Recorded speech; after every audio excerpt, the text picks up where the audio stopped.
Yeah. Everyone's eager and waiting. What is go? Oh wait, no, it hasn't started yet. What is going on, everyone? Welcome to yet another Warski Live. Hope you're all doing fantastic. I'm doing great over here. How is Chad JF?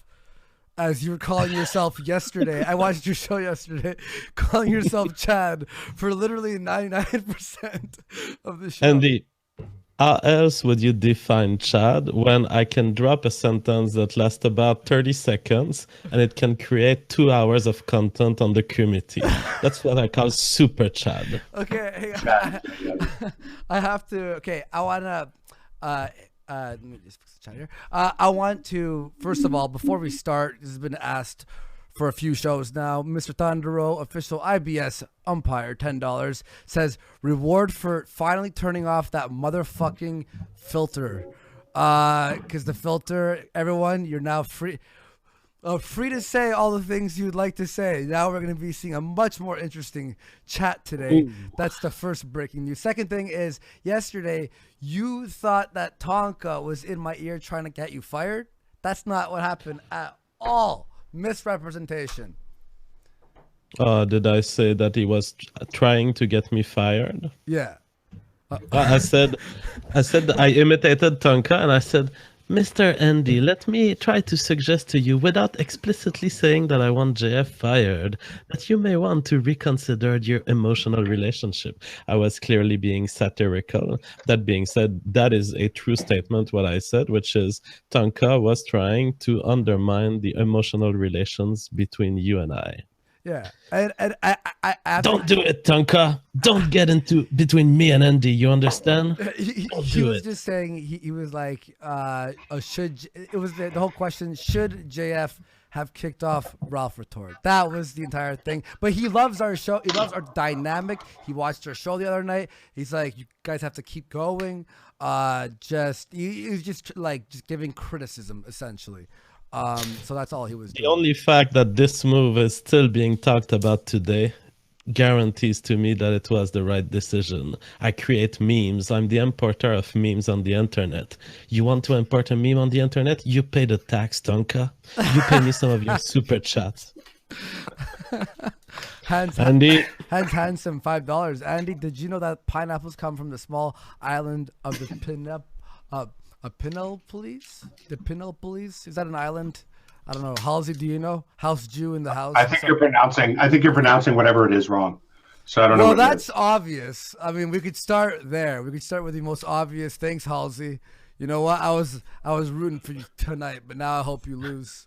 I hope you root for me, Andy. Not anymore, dude. Not anymore.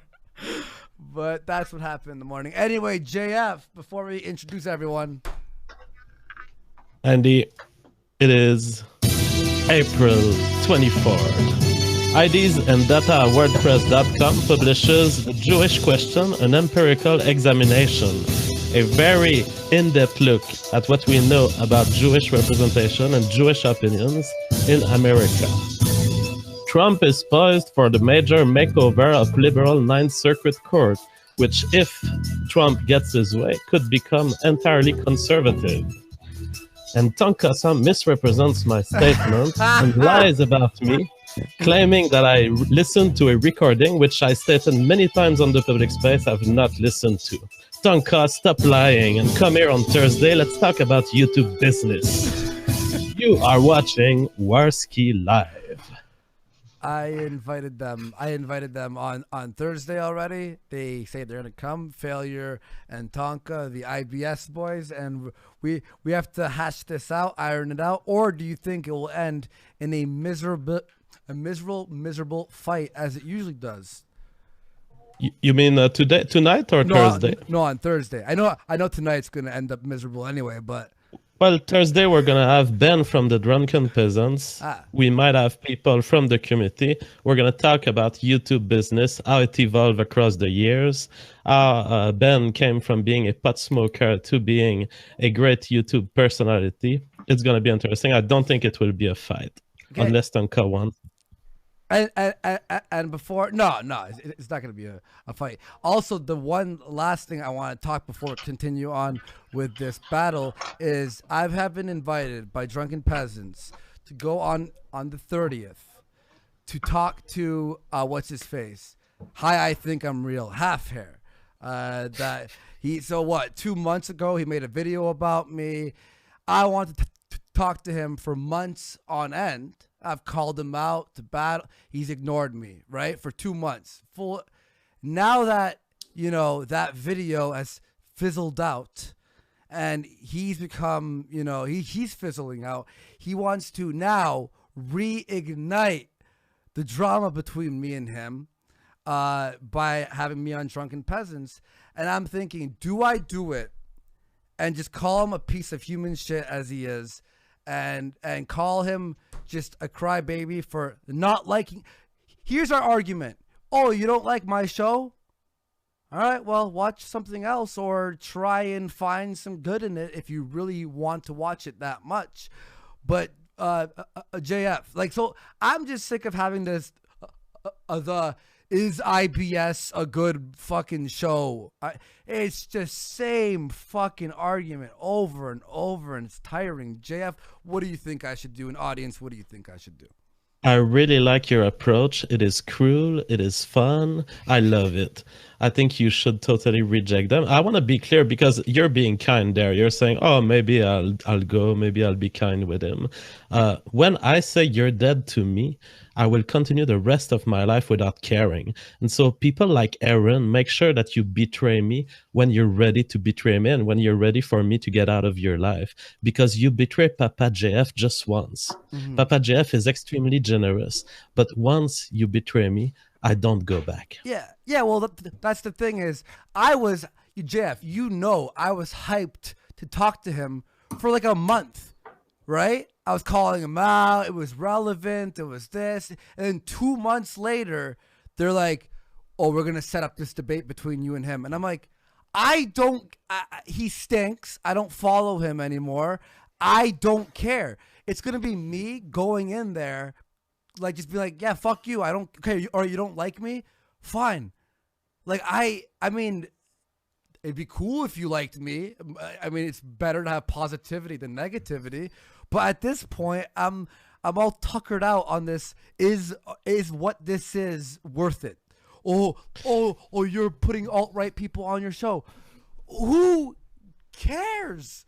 There's a lot of shows that don't have alt-right people on. This is a show that just happens to have alt-right people on.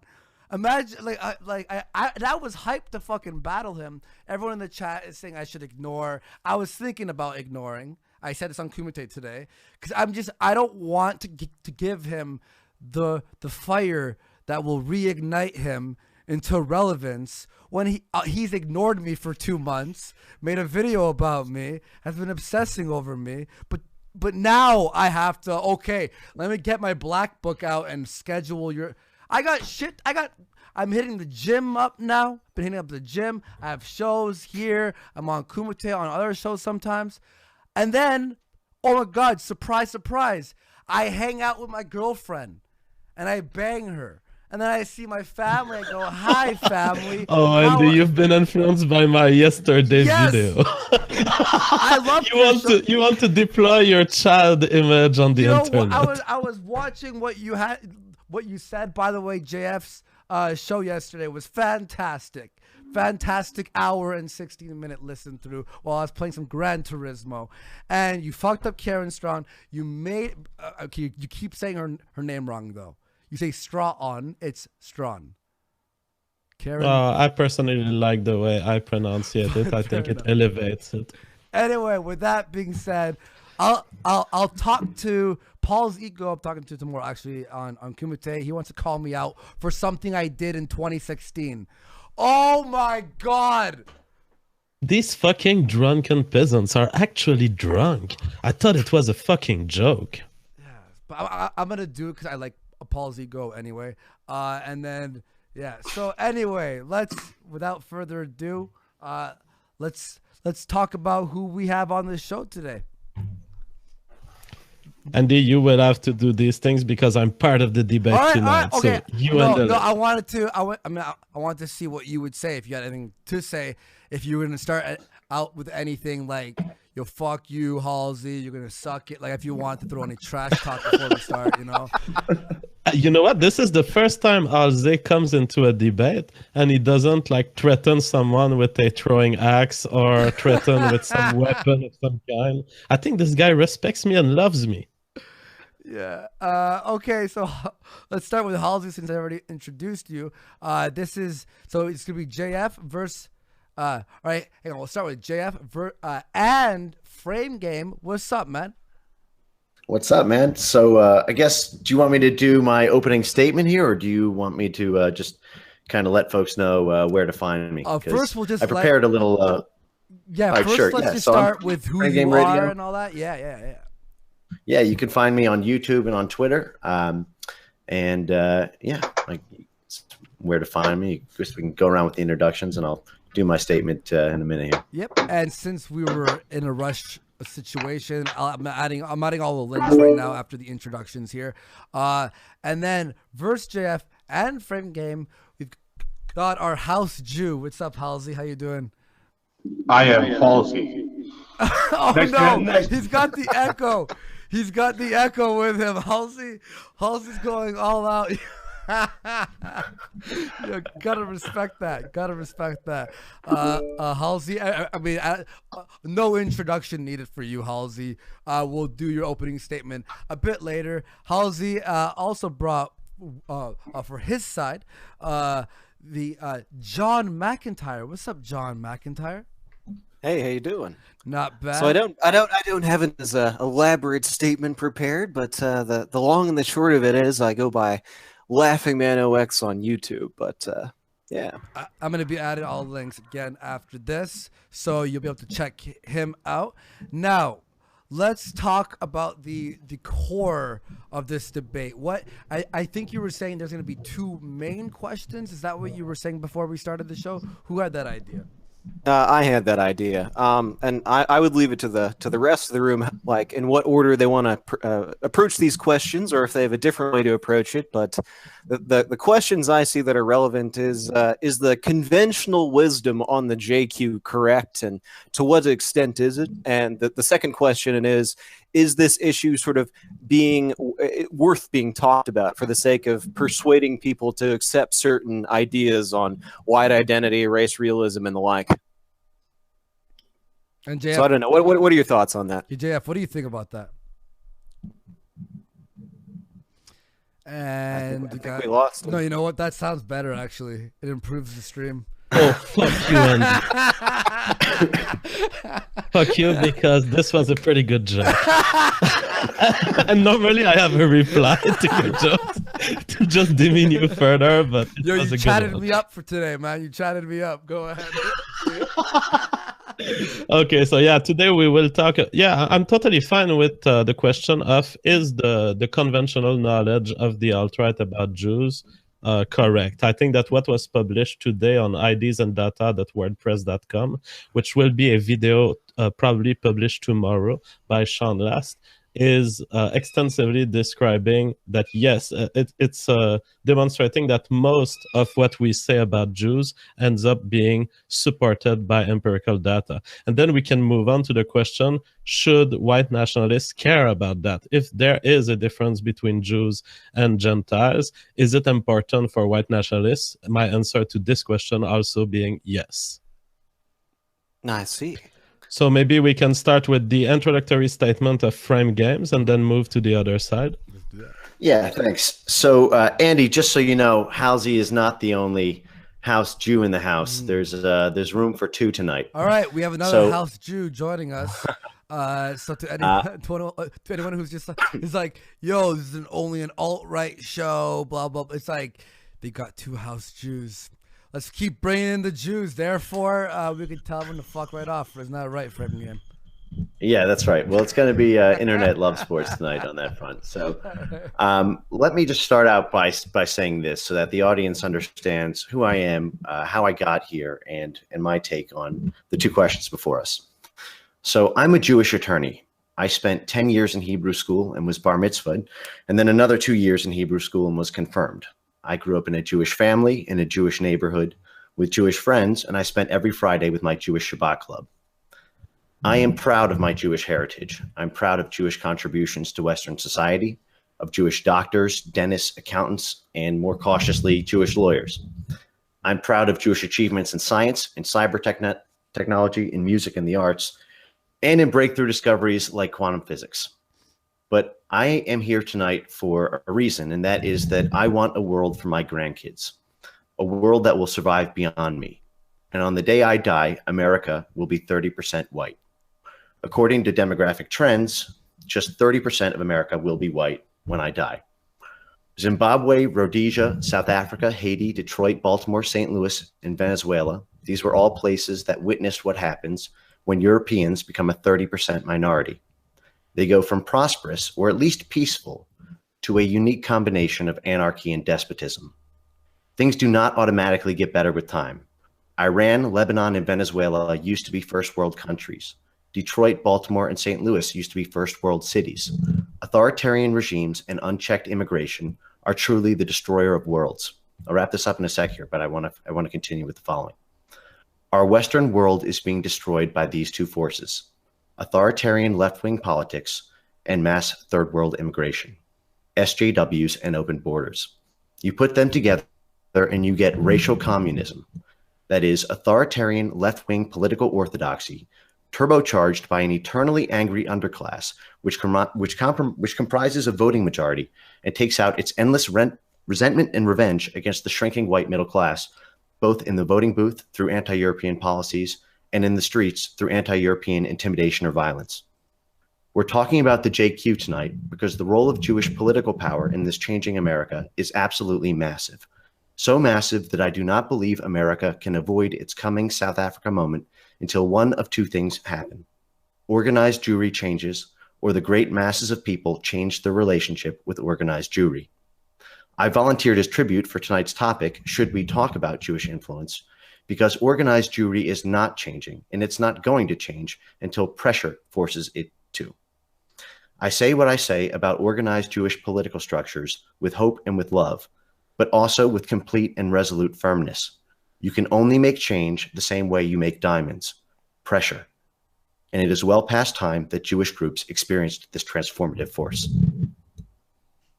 I really wish I had a clip of like an audience like applauding and standing up, so I can clip in. That was epic, dude. I think the first time someone wrote a fucking like an opening statement that was structured in the entire thoughts of their argument. That's awesome, dude. Thanks. Yeah, man. I Looking forward to discussing. I'm kind of insulted that you think I that don't mean write. wait, no, that's actually positive. That means I can't tell that you're reading it. I'm so natural. So with that, I'm gonna say Halsey and John lose. No, I'm just kidding. I'm just fucking with you guys. Let's go to Halsey.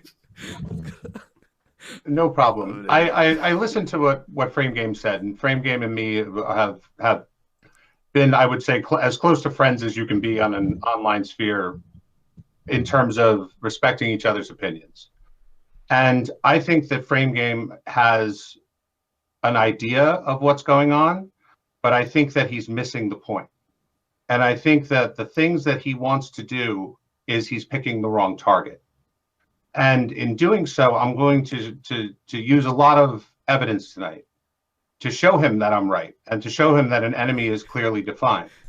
There is a reason to talk about the JQ in terms of white nationalism, but first you have to decide if you're for white nationalism. First you have to decide what it is that you're looking to accomplish, and you have to define who that enemy is and why they're coming after you. So I look forward to this discourse because all of us have a somewhat academic background. I'm sure all of us brought our big guns here, and there's not going to be any yelling or screaming or acting like idiots. I'm really hoping this is kind of the WrestleMania of debates. All right. All right. On my side, I mean, the question of whether you are a white nationalist or not, Halsey is the last person you'll ever want to listen to determine this. You should listen to yourself, and you should listen to people who are white nationalists. Halsey, as in the past, said that he did not feel white, that he does not feel concerned with the white ethno state. Let's be clear here. The white ethno state is not designed to decide who the enemy is, and certainly not to let Halsey determine who the enemy is. The white ethno state is a desire for white population to isolate and protect themselves for the purpose of their own existence. And if you're not decided on this, you're part of the white populations that I don't really care about having with me in an ethno state. And so the facts of Jews being more on the left are demonstrated. The facts of Jews being more ethnocentric are demonstrated. The overrepresentation of Jews in elites that fight for left-wing advancement of our society is demonstrated. To that extent, the only question you have to ask yourself if you're a white nationalist, if you are into getting yourself isolated and your descendants isolated from your parts of your current society, the only question you have to ask yourself is, on which side are Jews? And the answer that I think we can provide tonight is they are on the side that will be left behind. They are on the side of the people we do not desire in a white ethno state. White societies converge toward the leftist direction due to minorities, including Jews. And so if you are for, I don't know, isolating yourself from black populations because the ethnocentrism of Black Lives Matter is alarming to you, wait till you see the level of ethnocentrism of Jewish populations in America. It is higher than blacks, higher than Asians. So if you have any reason to isolate yourself from certain minorities, Jews will come up at the top of those reasons many times. One measure on which they don't come up is crimes. Okay, they don't commit as much crime as blacks. But is that the real reason why you want to have a white ethno state? No, you want to have a white ethno state so that you can have a space of liberty protected for the white nations to continue existing. And this would happen without Jews. All right, and I just want everyone to know, all the links are down there. If you want to check out these guys and you hit refresh, it's all there. You can subscribe to them. And last but not least, John Macintyre. So I'd like to respond here to what JF said and to bring what up as I think a very important point, which is there's a distinction between as I mentioned earlier, between the role Jews have played in Western societies, particularly the roles of Jewish elites in promoting policies of mass immigration in the United States, particularly the 1965 Immigration Act, and the role of influential Jewish intellectuals and organized Jewry in crafting that legislation and getting it passed. But there's an issue here that for anyone who is reasonably concerned about creating a kind of a white ethno state, a homeland that protects our people, our interests, and the interests of our descendants, the question of whether or not it's useful or valuable to spend a great deal of time and energy and resources talking about the JQ ultimately revolves around how persuasive these sort of discussions are to the very people we want to convince of these things. Make no mistake, a white ethno state is not going to come out of thin air. It's not going to just materialize suddenly, like where you're going to have to convince a very large quantity of white people that we are ultimately correct. And I think with regard to the Jewish question, that at the very least, at a minimal point, without delving too much into the meat of the issue, in order for you to have an informed opinion on the role of Jews in Western societies, if you're trying to convince a normal person that the ethno state is in their interest, that the sheer amount of background knowledge that they need to have to evaluate the things you are saying is vast, is absolutely enormous, such that the things you're talking about are not within the realm of common knowledge for most people. And what you end up being is you end up looking like a kook. You just even if everything you're saying is correct, simply because they don't have the requisite background knowledge, like you can't really raise up these points in a sort of a logical, ordered, sequential fashion in a way that doesn't make you sound very unhinged a large amount of the time. And sort of for that, go ahead. Well, with all respect to your point, it's almost concerned trolling. I think I will disagree with some of your premise there. You say we will need to convince a mass of people. Well, right now, the polls indicate that close to 22 million Americans agree with ideas of the alt-right, in particular, agree with anti-Semitism. And I don't consider myself an anti-Semitic person, but I mean, the pool of people in America right now who are even willing to admit that they're anti-Semitic is enough to form an ethno-state. And so I think that you're making a pragmatic argument. You're kind of like Sargon, who's telling me your ideas will never be mainstream. We don't change countries with mainstream ideas. We need groups of people who are motivated. This is what will lead to a white ethno-state, not convincing 100 or 200 million people. All you need is a base that is active and that is willing to do it. Well, Jeff, can I jump in here and respond? Yep. Or do you? Okay. Just because I have a very structured response to this on why we should talk about it. I have 2 moral points and 5 tactical points. But let me just preface this by saying that I do not consider myself a white nationalist. I am the founder of the Heart Right. I believe in radical love and inclusion that way. And I think that you need identity politics for everyone or for no one. And so I've come to embrace the rise of white identity politics as a self-defense mechanism against growing anti-white identity politics. But let me address this question about why we should talk about it. I'm going to start with the moral principles, and then I'm going to talk about the tactical ones in terms of growing the movement. First, morally, it is a moral evil on principle that white privilege can be denounced, institutionally entrenched and taught K through 12, and everything from graduate school to undergraduate school to law school to even medical school now as part of the ethics program. But Jewish privilege cannot be, especially when Jewish people are statistically by far and away the most privileged and powerful of white people. Second, morally, if you use identity as a sword to attack others, you cannot use identity as a shield to not be attacked. Like it or not, world politics no longer abides by Enlightenment principles and is now firmly entrenched in national and translocal identity politics. And in this milieu, you cannot have one group, Jewish people, who get permanent invincibility shields, especially when identity politics is such a huge part of gaining political and sociocultural power. So if you guys want to respond to that, you can, but the more important is the tactical one. I think we'd all agree that moral principles are not exactly, the root of the tree here. So let me just flesh out a few tactical ones that you guys can respond to. First, white people will not survive unless and until people are afraid to be anti-white. A healthy amount of fear is the recipe for a healthy amount of accountability. In the 1920s, Jews were afraid to be anti-white because stereotypes about Jewish subversion of white Gentile culture were so widely known, and Jews, both individually and collectively, were so consistently rebuked for acts of subversion that it gave rise to a culture of deference to the dominant majority culture. Jews used to be held accountable, and I can walk through the 4 phases of the rise of organized Jewish political structures. Maybe I'll do that later in the stream.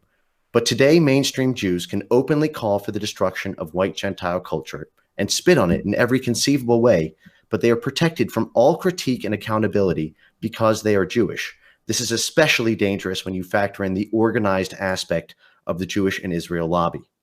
Power corrupts, and absolute power corrupts absolutely. Breathing life back into an understanding of Jewish group corruption through the lobbies, and this is not about Jewish people. I love Jewish. I'm a Jewish guy. I pride in that. But this is the only path back to healthy levels of Jewish accountability. There's 4 other reasons, but I'll let you guys respond to that one. I would say I have a certain amount of difficulty in responding to this because on the one hand, there's an undeniable double standard here, right, in which it's acceptable for Jews in particular to espouse affinity for Israel and the idea that Israel should have its own ethno-state and that it should be Jewish. and in other arenas too, to on the one hand be simultaneously very privileged, and for it to be impossible for Gentiles to talk about the fact that Jews are dramatically overrepresented at universities, have some of the highest levels of per capita income, have low crime rates and involvement with the criminal justice system, and have disproportionate sort of ownership of the media in terms of, like, at least relative to the general population. But so there's an understandable double standard there. But what I think is the one element of the JQ that I would fully concede is very useful to talk about is the double standard. I think for tactical purposes, the best way to raise the JQ, and one that I would argue is tactically permissible and morally irreproachable, right, is the idea when your opponent happens to be Jewish and happens to be making one of these double standard like arguments, like Israel needs to be a Jewish state, but not you guys, then pointing out the background of the person you're debating with is a perfectly valuable thing, because it helps substantiate the claim that your opponent is a hypocrite. But I think that for tactical reasons, the attack should be based on what he does, not what he is. So you don't attack Jews for being Jews. You attack them for doing bad things and for acting hypocritically.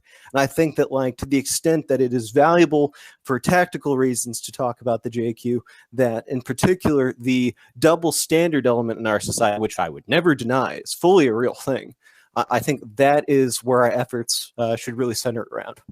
Okay, can I respond to that real quick, and then others can have at it? Sure. Jonathan, I think it's very important for us to define what context we're talking about John, this sort of messaging. Oh, sorry, John. There is a scale between Stefan Molyneux and Paul Nealon. I don't think anybody on this stream is recommending anybody go the full Nealon, right? I mean, when we say talking I should hope not.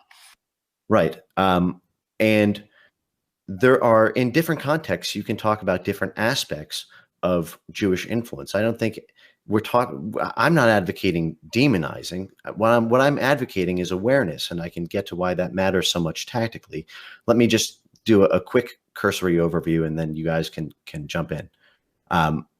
Knowledge truly, first of all, if you try to do that, John, what you'll find increasingly is that you're not going to be able to make those kind of arguments about dual loyalty. Already, there are 24 states in America that have had their state legislatures pass laws that make it illegal for not only state contracts, state governments, but state universities to be a part or affiliate in any way with an organization or person who boycotts Israel. Okay, these are the anti-BDS legislation laws that have been a top priority of the AIPAC and JCRC network for the past decade, and they have finally come to ridiculous amounts of success over the past few years.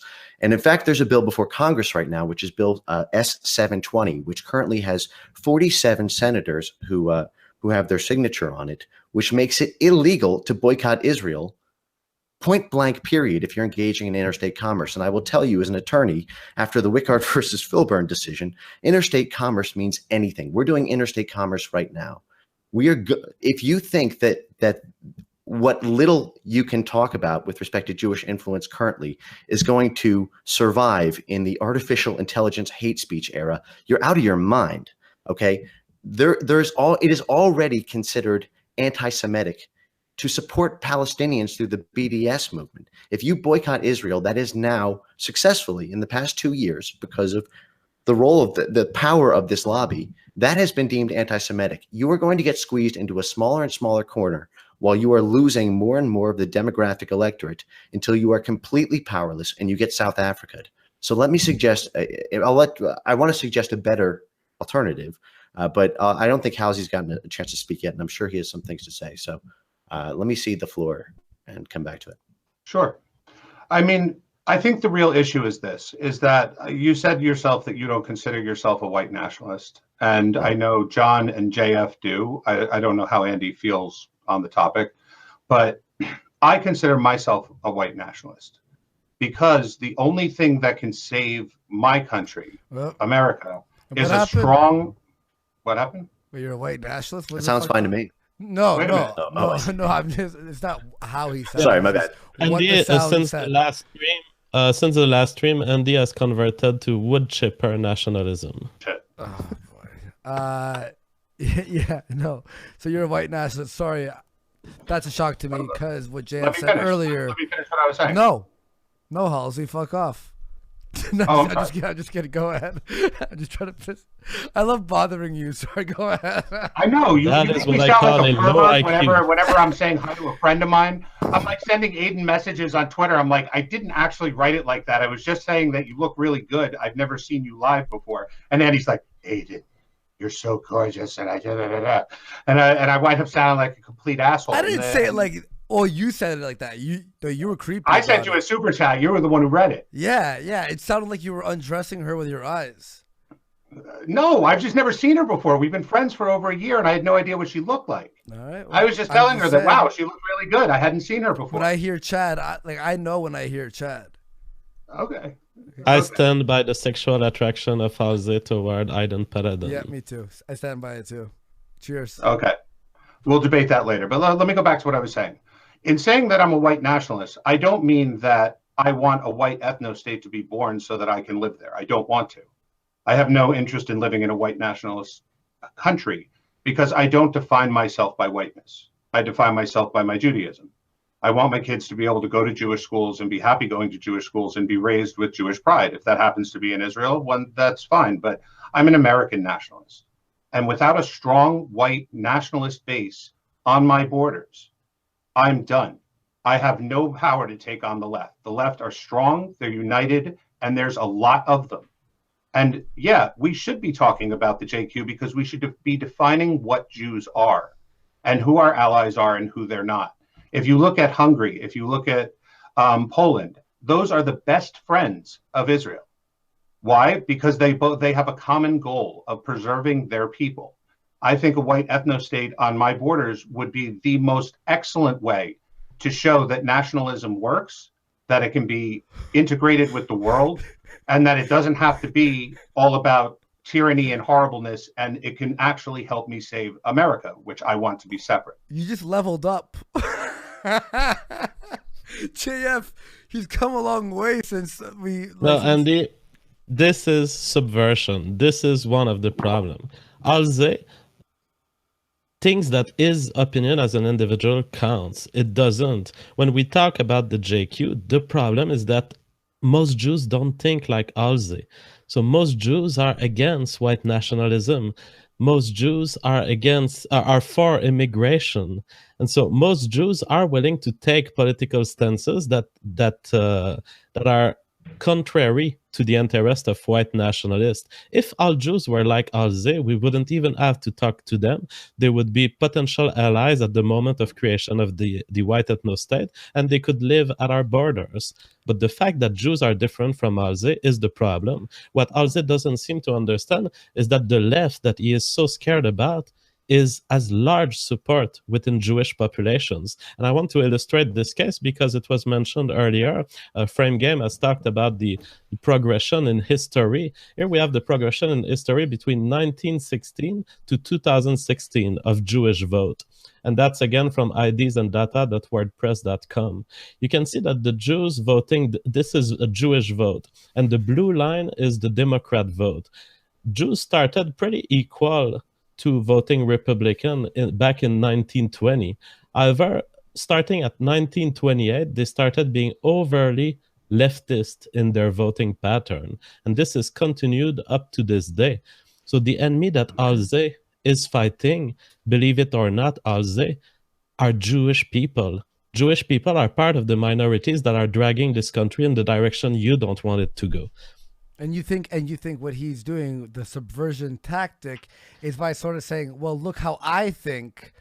So he's trying to like trick people into thinking, oh, well, Halsey thinks that he's Jewish, so therefore he like Jewish people must all and it be may not be intentional on his part. It may just be from his genes that he's willing to engage in these kind of cognitive dissonance. Oh, pill pull? But if he looks at the fact, he will realize that his opinion is very weird within the Jewish population, and that largely, when we're talking about the Jewish population in America, we are faced with people who are as problematic as the blacks in terms of their voting pattern. Halsey, do you want to respond? I would actually completely agree with JF if I didn't know the history of what Jewish populations were before 1928 more accurately, and what they were after.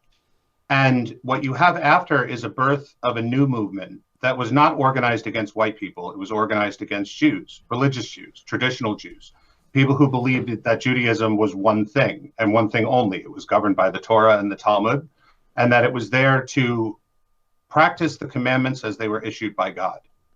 The revolt against society was not a revolt against white people. It was a revolt against Jews. It was so effective that they continued it. But these were not Jews that were only the ones doing it. They call themselves Jews, and they hide behind persecution and anti-Semitism. And after the Holocaust, that just became 10,000 times more real that they could do this. But they're not Jews. They're not founded on a basis of Judaism. They're not founded on any kind of agreement with Judaism. The only thing they're founded on is social justice. They have hijacked Judaism to the point where people identify them as Jews, as JF just did, when they're not. And I want to bring that out tonight. I will show a lot of evidence showing that they're not Jews. So they are my enemies too. I'm not sitting here saying that I'm one of them and I think like me. I'm saying I'm a Jew, and what these people need is either more Judaism to go to their own place where they can practice SJW land until the cows come home, or something needs to be done to make sure that they don't continue to hijack something that I love and have built my whole life around. Jeff, can I jump in on that real quick? Because there's a shaping argument I want to make here that I think is important.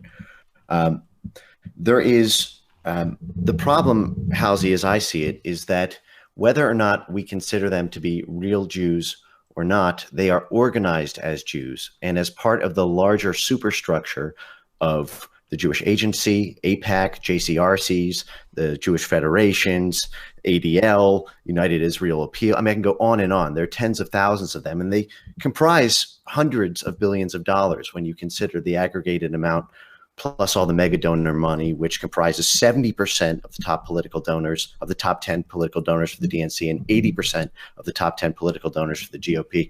But the issue is that they're organized as Jews. And so if you're going to use this, if Jewish people are going to continue to use this collective identity as a political battering ram or as a political pressure force, then you need to be able to address it on that front. Otherwise, it's like one party declaring war and the other one not knowing there's a war going on. And I don't mean to couch in that language. That's not how I see it. That's an analogy. I want to break that down. But I do want to give the chat a quick Frame Game Explains history of this 1920s date that we keep coming back to, because this is very important for my worldview too. You have to understand that Jewish organization occurred in 4 waves. The first one was in the 1830s. This was with the forming of B'nai B'rith in 1838 and the Hebrew Immigrant Aid Society. There were not many Jews in the country at the time. There are some arguments that I think Halsey's made in the past about positive things Jews have done to finance Revolutionary War efforts and things like that. And that was in part because there was a Jewish population in the U.S. that did start organizing in the early 1800s. In the 1890s, there was the ascendance of Zionism, which began to take B'nai B'rith worldwide. You had the founding of the World Zionist Congress, the American Zionist Congress, the AZC, and B'nai B'rith and the network, the Jewish network, that superstructured lobby that I referred to, began to really stretch its legs politically. You started to see political influence emerge then, but it wasn't dominant until the mass immigration of Jews into America beginning at the end of World War I in the late 1910s and early 1920s. And at that moment, there was an absolute explosion of Jewish advocacy groups. For example, the ADL was founded in 1918. You had the Jewish Agency. And that's when you started to see the Jewish Federations, the JCRCs. That was also when the Frankfurt School and racial communism began to take over our institutions, academia, Hollywood media, all that stuff. What I consider to be the malevolent aspects of Jewish influence, and by that I mean Jewish organized groups doing things that are destroying the Western world. That started to me in the 1920s, not in the 1820s or in the 1720s. And I think that when the reason, Halsey, I think it is important to talk about Jews as Jews here is because that's how Jews have self-identified their own power structure, their own political power structure. They're not exercising this power as part of the chess club. They're organizing it as part of AIPAC and the Jewish federations and the JCRCs and ADL and SPLC and the diversity industry and the NAACP and all the huge network of Black, Brown, and Pan-Asian groups that have emerged in the past 30 years. So that's why I think it's important to actually talk about Jews as Jews, even though they may not be religiously Jews or practice such.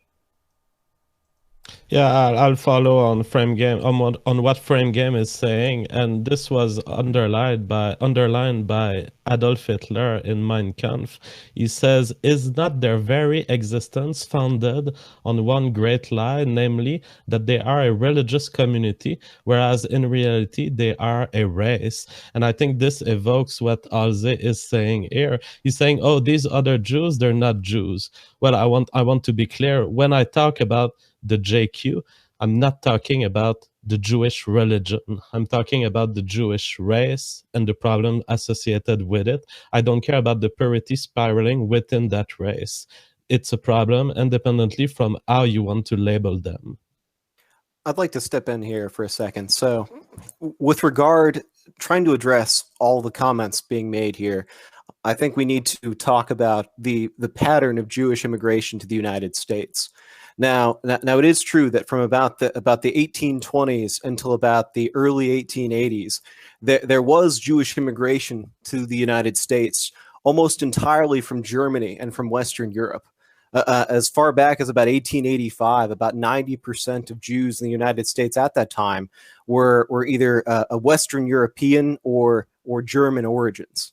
Now, about 1881, 1882, that changed because in Russia they passed the May laws, which sort of restricted Jews and their ability to the Pale of the settlement and drastically limited their economic opportunities in the former Russian Empire. That single event sparked off a massive wave of Eastern European Jewish immigrants to the United States. And it's at that exact moment that you see a massive shift in the attitudes and the behavior of the American Jewish population. Prior to the 1880s, the American Jewish population was not associated in any significant way with subversive activity, with disproportionate involvement in leftist movements. Whereas after that time, right, you see a dramatic involvement of Eastern European Jewish in the socialist movement and the communist movement. Most of the founders of these movements had Jewish backgrounds, or at very least had very intimate dealings with Jewish backers or people who were Jews. So I think that I would not deny that there was, at the end of World War I, a spike in Jewish immigration. That's when a lot of the Frankfurt School people come. But I think the bulk of, quote unquote, the problematic Jewish element came between about 1882 and to about 1920 or so. And during that time, about 2 million Eastern European Jews immigrated here. And concordant with that, almost perfectly, the Jewish voting pattern switched from voting Republican to overwhelmingly voting Democrat in a relatively short period of time. Now, I don't want to pretend that voting Republican, in let's say the 1890s means exactly the same thing, but the association between radical leftist Jewish politics seems very much to revolve around the existence of Eastern European Jews. And I'm not the first one to make this point. Paul Gottfried has brought this up numerous times. And I think there's a very strong case to be made that in answering why is the American Jewish population so leftist, because it is leftist. I would never pretend that it isn't. All the surveys demonstrably show that they are, although it's a little bit more nuanced than I make it out to sound. But a very plausible explanation as to why the American Jews are so leftist and Jews outside the United States by comparison are not. Jews in England, Jews in Australia, Jews in France, stem from selective immigration of the arguably the worst and most leftist Jews from the Russian Empire the ones who were most concerned with combating anti-Semitism, and particularly who had the greatest hostility to white European Christians for historical reasons. So, and I think that a great amount of the Jewish affinity for leftism is in many respects reactionary and the results of selective immigration of, unfortunately, some of the worst Jews to the United States. However, I don't think that this is inevitable, that Jews are, we'll put it this way, whether it's inevitable is for some Jews is less of a concern of mine, and what is the overwhelming concern is like how we get to the ethno-state in the most practical and efficient method.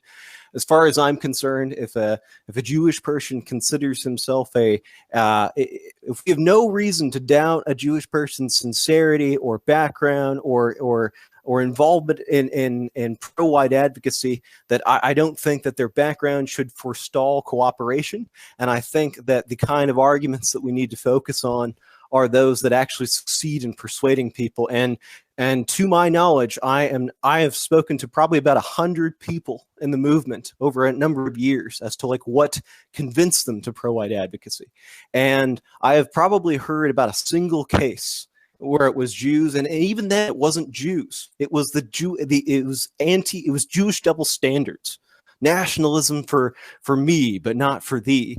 So I don't think that there is any good, compelling evidence that this kind of thing persuades most people. And sure, we don't need to convince everyone. I wouldn't pretend that we need to convince 200 million white people for the ideas can take flight, but I think that everyone would agree that at very least we need to convince as many ordinary, well-meaning, intelligent white people that we're right as is humanly possible to have the best chance to preserve the West. I'll challenge a few things in there, then we can move to Halsey, just to say your selective theory of why Jews would be leftists in America. I don't disagree with it. However, I think you mischaracterize the conclusion. You say it's selective, but it's not inevitable. I'm not sure what you mean by inevitable, given that it's probably genes. It's probably genes that make these people different and that gives them different political tendency. And so inevitable in the sense that maybe there are theoretical Jews in the future who could be right-wing. Okay, sure, I'll agree with you. Personally, I'm interested in the problem now. On your second point, I will say, I don't think that the Jewish question is a material for publicizing the white nationalist movement. It is social scientific knowledge that needs to be understood for a white nationalist to effectively reach their goals. Well, if I could just interject there briefly. So Kevin McDonald has said that he believes sincerely that anyone who has an IQ of less than 120 and who hasn't read a lot about Jewish issues should basically never discuss the JQ in public. Now, I actually happen to agree completely with Kevin McDonald here.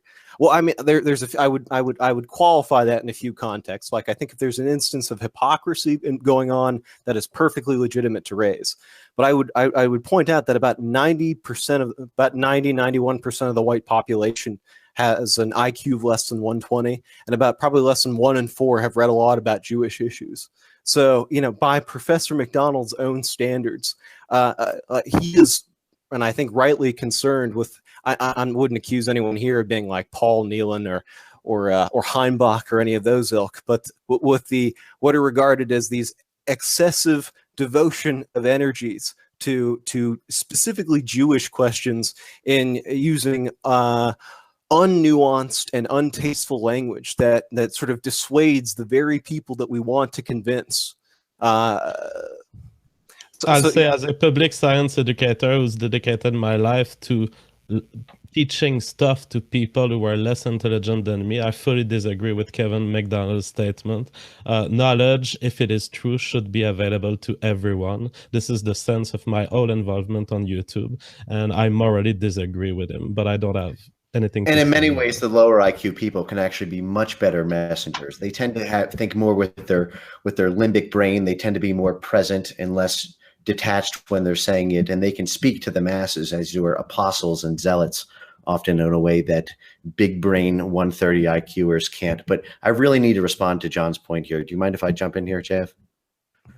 All right. So the first point here, John, is that awareness works. I was recently in a trip to Hungary, and George. Just want to say I Sure. will be reading the relevant super chats. I have been collecting them, so I've been doing that. 'Cause people in the chat are starting to freak out. Calm down. Go on. Okay. So I'll try to make this quick. The first point here, John, is that awareness works. I think all of us think Hungary and Poland's immigration policies would be the envy of Western countries like America, UK, Europe. I'm sorry, France, et cetera. George Soros was just driven out of Hungary because people there have been mobilized directly by Jobbik and indirectly by Orban to have a healthy guard up about communist, globalist, Bolshevik subversion of white Christian societies that often sneak in through a Jewish religious cloak. If there was not awareness of the JQ in Hungary, you likely would not have the kind of cultural cohesion and protection from the ravages being wrought right now in Sweden and France and UK and the rest of Europe. Awareness works. Now, let me give you a few other statistics here on why awareness works, because I think what you're trying to get to here is that it's futile to talk about it and it doesn't persuade people. But let's go through history. Not every element, but only excessively focusing on Jews as Jews when talking in public, primarily trying to convince people to white advocate issues. But sorry, go on. Okay, but what I'm talking about is the importance of raising awareness. Obviously, you do it in a civil way. You do it with love in your heart. You do it in the spirit of common brotherhood, but you point out that there are problems. Okay, so for example, white people are significantly less aware of Jewish influence today than they were 150 years ago. There's an instructive article in 2008 by Joel Stein, the LA Times. You guys can look it up in the chat. It's called Who Runs Hollywood? And this is the Jewish phenomenon of monologuing, where Joel Stein begins his article by saying, I have never been so upset by a poll in my life. Only 22% of Americans now believe the movie and television industries are pretty much run by Jews, down from nearly 50% in 1964. The ADL, which just released these polls last month, sees these in a victory against stereotyping. Actually, it just shows how dumb America has gotten. And then he goes on to point out that every major Hollywood production house and about 85% of television and broadcast news and radio is run by Jews. But the point is, the AJC, the American Jewish Congress, runs probably more polls than any organization on earth to get a feel for public pulse, for public affairs, because public affairs is really what they do. And they're constantly testing people on issues and on anti-Semitic views. I'm going to point to another poll here, which was done in 1938 on Northwestern college students, which asked, should the United States offer a haven in this country for Jewish refugees from Central Europe? 70% of them said no. You have the broader point I'm going to try to build towards here is that America used to have defenses against anti-white efforts, but those defenses have been dismantled because white Gentiles have been so bullied by the charge of anti-Semitism and racism by proxy that they have abandoned all conception of Jewish influence or of Jewish collectivized and organized power. And this has disarmed them. So anything you're going to try to do, John, is going to get called anti-Semitic. I mean, I hope that you're familiar with the history, for example, of the Pat Buchanan campaign. Pat Buchanan ran on the anti-immigration platform in basically from 1996 to 1998. There was the Pat Buchanan reform movement. It was hugely popular with the white working class. He was the original Donald Trump. But do you know why he got kicked out of the Republican Party? It's because the organized Jewish lobby thought that it was anti-Semitic. And there's a great article in 2001 by Stephen Steinlight called The Jewish Stake in America's Changing Demographics. And it says to our fellow Jews that Pat Buchanan and his ilk cannot be permitted to have a voice in the public discourse, because if people went down his line of reasoning, it could risk us Jews losing political power and potentially suffering, quote, a violent backlash of unimaginable proportions. But the point that I'm saying is that he just ran on immigration. He didn't run on anti-Semitism. He expressly disavowed it. But if the history of white identity movements in America and in Europe is the history of Jews breaking them up for calling them anti-Semitic, you will not be able to get around that, John, until there's awareness of the Jewish issue as there is in Hungary, which is how they have freedom now. Look, I think that there is a very good You're absolutely correct in many of the things you say. I would never deny the overwhelming influence of organized Jewry to thwart sort of nationalist movements.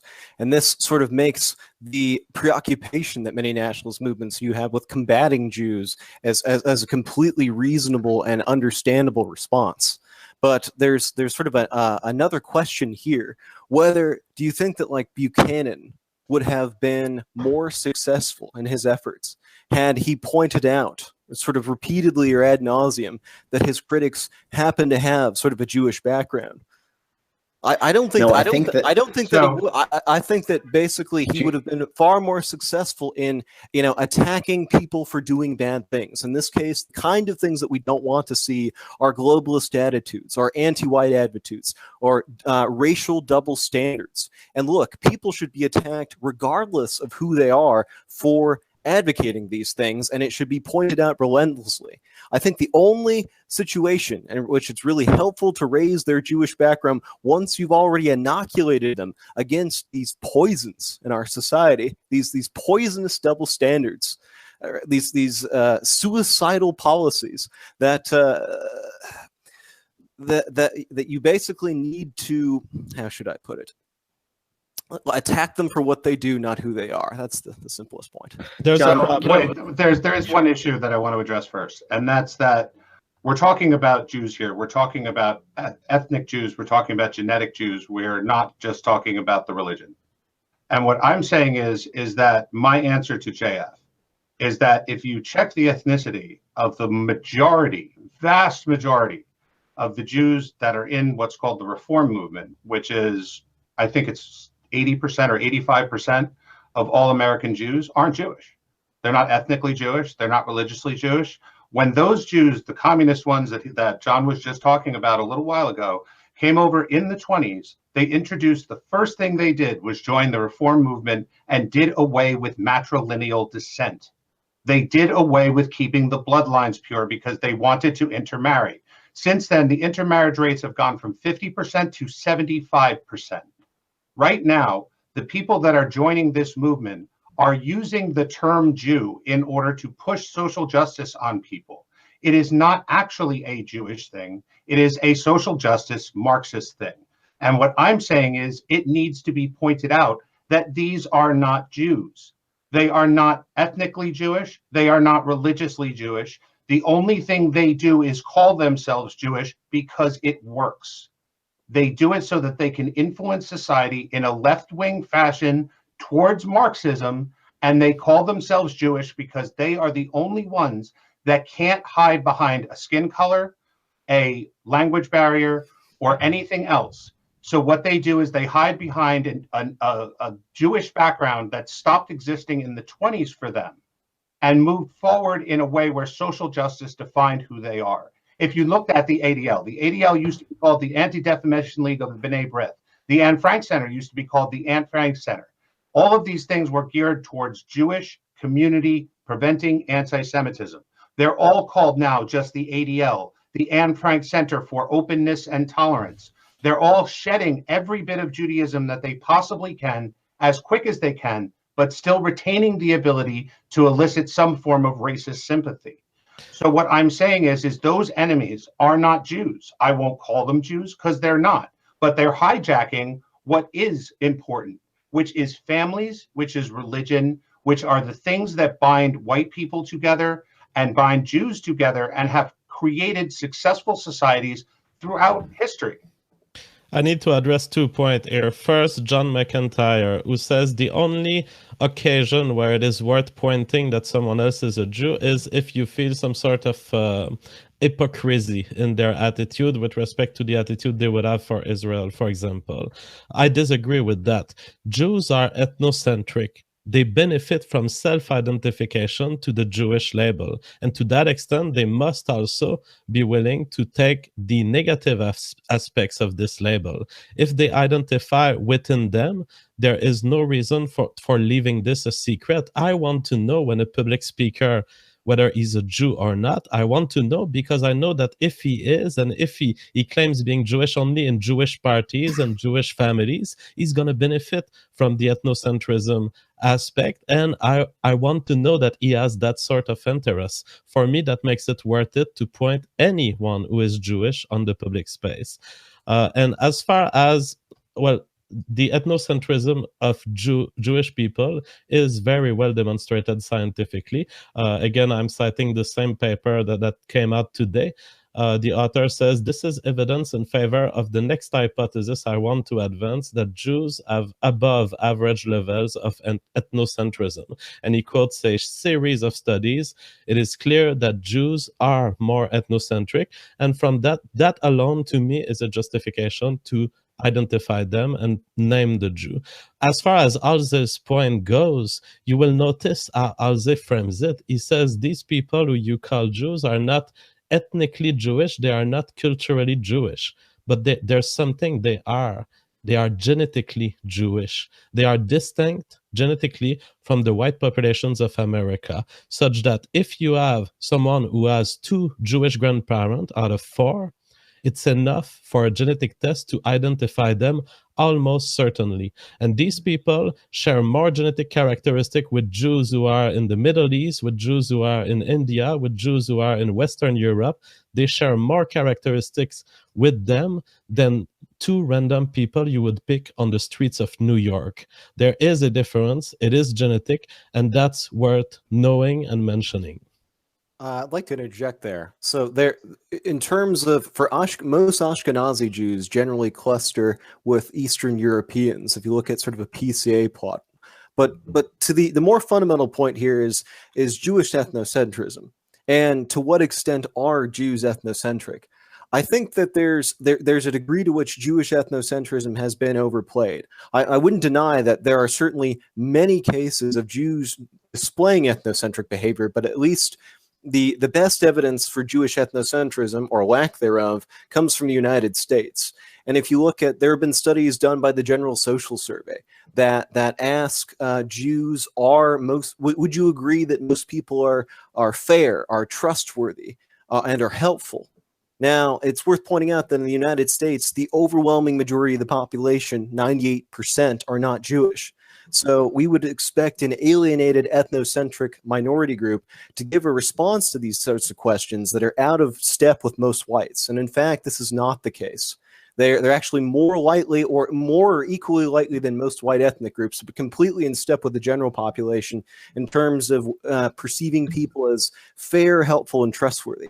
Also, in terms of intermarriage rates, if you look at prior to the 1970s, only around 70% of Jews, 17% of Jews had a spouse that was not Jewish. As at least of 2013, about 3/5 of Jews marry Jews or marry people who have no Jewish ancestry at all, and that has been increasing at a linear rate of about 7.5 percentage points per decade. In terms of, if you look at who Jews marry when they marry out, and they increasingly are, about 84 to 88% of them marry white people. If you ask Jews questions saying, do you feel emotionally close to white people, they give answers that are completely in step with the general white population. If you ask them about their attitudes toward relatives, Jews are actually more likely than white Gentiles to say that they favor their relatives marrying white people. Now that could be a little misleading, because they may have Jews in mind when answering this question. So I would say that there is another interpretation with that possible statistic, that perhaps they're thinking of Jews when you ask them whether or not their relatives marrying white people, but at least it's consistent with an idea that Jews are not radically ethnocentric. Well, this is actually debunked by this article. The author points out that, yes, Jews believe that they are white. And so when they answer, yes, I would marry a white person, they are actually thinking about Jews in their head. I'm saying that's a possibility. Yeah, it's definitely a possibility given that they self-identify as white I agree. on surveys, and the author states, and if you account for this, and if you look at the actual preference for marrying a Jewish person or not, they end up at the top of the scale with 47.4% saying that it is very important or somewhat important to marry someone of their ethnic group. And similarly, for the question, can I interject there Go just ahead. very briefly? So I would say if you were now, it is true that Jews are sort of a unique have a unique characteristic where it's sort of a religion, right, and an ethnic group sort of simultaneously. So this is not perfectly analogous. But if you ask like various groups of Christians, Pentecostalists, Baptists, Lutherans, Catholics. Is it important, or would you favor your relatives marrying a Catholic or a Lutheran? You will get sort of like similarly high response. So there is a sort of a confounder there for religion, that it may not be Jewish ethnocentrism per se, but really the kind of same, I guess, religious preference. Well, the problem is if you pool all of these people under some term like English, French, Italian, they still remain much lower compared to Jewish. And I also want to add on the question, do you not prefer the company of your own ethnic group? Jews come at the very bottom. 20.2% only 20.2% says, I don't prefer the company of my own groups. And again, this is pooled under, you got whites pooled under English, under French, and the Jews come out at the very bottom. So it's clear that I'm not saying that Jews are systematically ethnocentric and hashtag not all, but clearly on the averages, they come out as extremely ethnocentric with comparison with any other group. By comparison to other white religious groups, they do not appear to be uniquely ethnocentric. So, for instance, if you look at overrepresentation of different religious groups in terms of like how likely they are to marry within their religion, Hindus, Orthodox Christians, Muslims, Jehovah's Witnesses, Buddhists, Mormons are all more substantially more likely than Jews to sort of marry within their religious group. Now, I admit this is not perfectly analogous just because Jews are sort of a special case, but it at least shows that, by relative to other white religious groups, we don't expect to see the kind of ethnocentric behavior we do expect from an extremely alienated small minority group. Also, if you look into one of the most important ways that a religious group or cultural group pass on the ideas to their children are basically through the medium of religion. And if you look at the likelihood that Jews are to retain the religion in which they were reared over time, Anabaptists, Pentecostalists, Baptists, Hindus, Muslims, Mormons, Methodists, Lutherans are all more likely than Jews, and Catholics are about as likely as Jews are to retain the religion in which they were reared. This is, again, not the kind of thing we would expect from a uniquely ethnocentric group that is so out of step with just everyone else.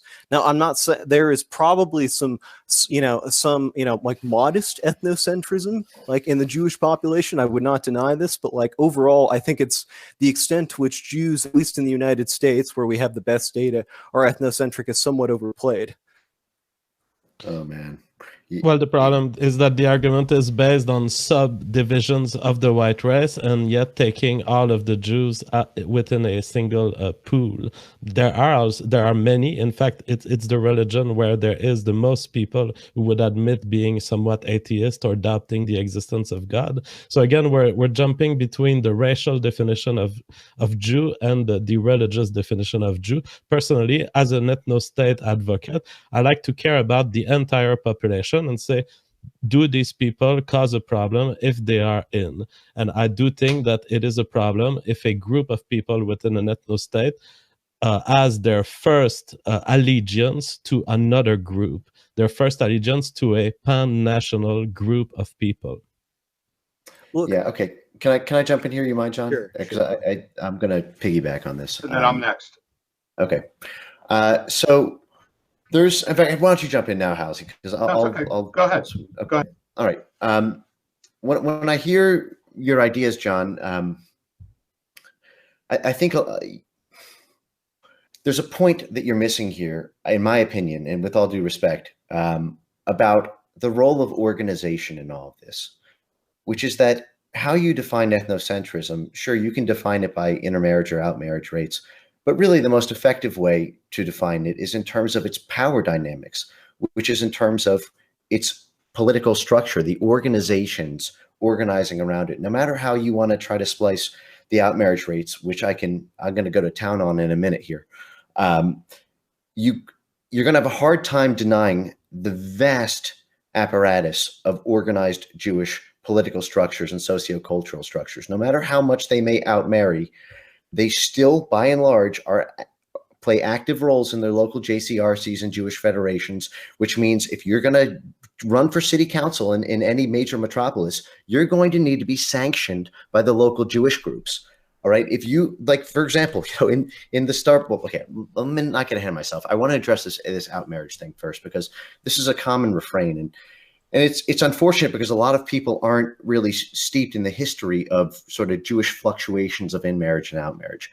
There was a similar crisis in the 1980s and 1990s in Israel, where Jewish women weren't having enough Jewish babies. And it was an existential crisis to keeping Israel as a Jewish state. And so the Likud party instituted an enormous set of transformative laws that gave essentially special privileges if you had Jewish babies. And it was controversial to the sort of globalist Jewish faction, but it was heralded as an enormous victory when 25 years later, Jewish women are now having 3.1 babies per woman. It's an enormous coup, demographic coup for intermarriage birth rates. And part of how they did that is they outlawed outmarriage. In Israel, you cannot get married if you're a Jewish person to a Christian person. They outlawed gay marriage. They outlawed, I can get into that another time, but let's talk about what's happening in America. Because when I hear your tactical solutions, John, it sounds to me like how I was before I really understood the size of what we're dealing with. See, right now, the two fastest growing Jewish groups if you look at their 501c3 data, if you actually and there's a great book it's called Big Israel by Grant F. Smith, and it walks through all of the mandatory tax filings of over 400 of the largest Jewish nonprofits. And two of the largest groups are ones that are explicitly designed to increase Jewish birth rates. And not only that, to contort the American legal system around this and trying to foster Jewish identity. And unfortunately, this is part of mandatory Holocaust education, which is now mandatory in 5 states that you dedicate a full semester of public school education. I think it's Florida, New York, California. There's 2 other states. I don't recall them off the top of my head. But the recent Holocaust industry and Holocaust, even though it's 70 years later, has become finally, as of 2015, has become a mandatory class in public education in these 5 states. And by the way, it's going to be 25 in a couple of years, is because the American Jewish Council has found that talking about the Holocaust improves Jewish in-group identity and leads to a correlation with increased Jewish participation in Jewish groups. And it's a way, and Jews recognize this existential crisis of the outmarriage rate. And what you're seeing put into place now with the stomping out of American freedoms and of us having essentially an Israel first social policy is because of the enormous Israel lobby and Jewish lobby attempt to try to consolidate Jewish identity and promote and get rid of this outmarriage threat. So unfortunately, white people and American principles about freedom and learning science and accounting instead of 6 months on the Holocaust in public school, it's collateral damage to a Jewish political agenda. So I'd like to hear how you respond to that, but I guess I'll see the floor now. Halsey, I believe, has the right to go next, and then I'll jump in. If you look at all of the times in the last 100 years that there has been an increase in birth rates, whether it be among white people, whether it be among Jewish people, whether it be among anybody who would identify as a true American, right? They've always been at times of pure nationalism, of when nationalism was the most important thing in the country. And nationalism is what defines birth rates. When you're proud of your country, you want to further your country. It's been a standard for a very long time. And every single time I hear the Israel lobby and blah, blah, blah, blah, blah is having undue influence on Holocaust education or anything like that, the greatest enemies of AIPAC, and they were targeted in the 90s actually by the reform movement, okay, is whenever there's a nationalist trend in Israel, they fight against AIPAC. And they don't fight against AIPAC because they're just afraid of nationalism in Israel. AIPAC is majoritively supported and funded by evangelical Christians. That is who funds AIPAC. They have a very common sense of nationalism with both of them. And in the 90s, they brought back Yasser Arafat. They met with them in secret and went to Bill Clinton in private to get him to agree to host Arafat and Yitzhak Rabin for a peace conference to bring them back to the Palestinian territories and revive Palestinian nationalism and suppress Jewish nationalism. The same thing happened here in America. Right now, if you'd want to start going after Holocaust education, I think that that's a very wise thing to do. I think that you should look at the left-wing Jewish supposedly playbook, and you should find out exactly the things that are important to them, because we know those things are going to be the opposite of what will serve nationalism. It should be pointed out, but not just by saying, oh, look, they're Jews. It should be pointed out exactly what they're trying to do. And if you look at the birth rates amongst those people, amongst the left-wing Jews and whites, they're way below replacement levels. The only people that are breeding, the only people that are going to be able to make this forward are nationalists, are people that care about their own people, which is why I'm fine with a white ethno-state. I think it's a great idea. I think it will help boost nationalism amongst other countries. Okay, before we continue, there's a lot of super chats here that I want to just read. A lot of it may start discussion. So is there anything else people want to add to that last point? Yeah, but I'll table it till after the super chat, Sandy. There's a lot to get into. All right, sure. I agree. Uganda, not Wakanda, $5. Ask about the claims made in the protocols of the elders of Zion if you want to see them squirm. It being a forgery is irrelevant to the truth. Anyone? Yeah, I'll jump in on that. Look, that's actually my position on it. You know, when I read that, I wasn't offended, and I also don't think it matters about the forgery for the same reason that Henry Ford did.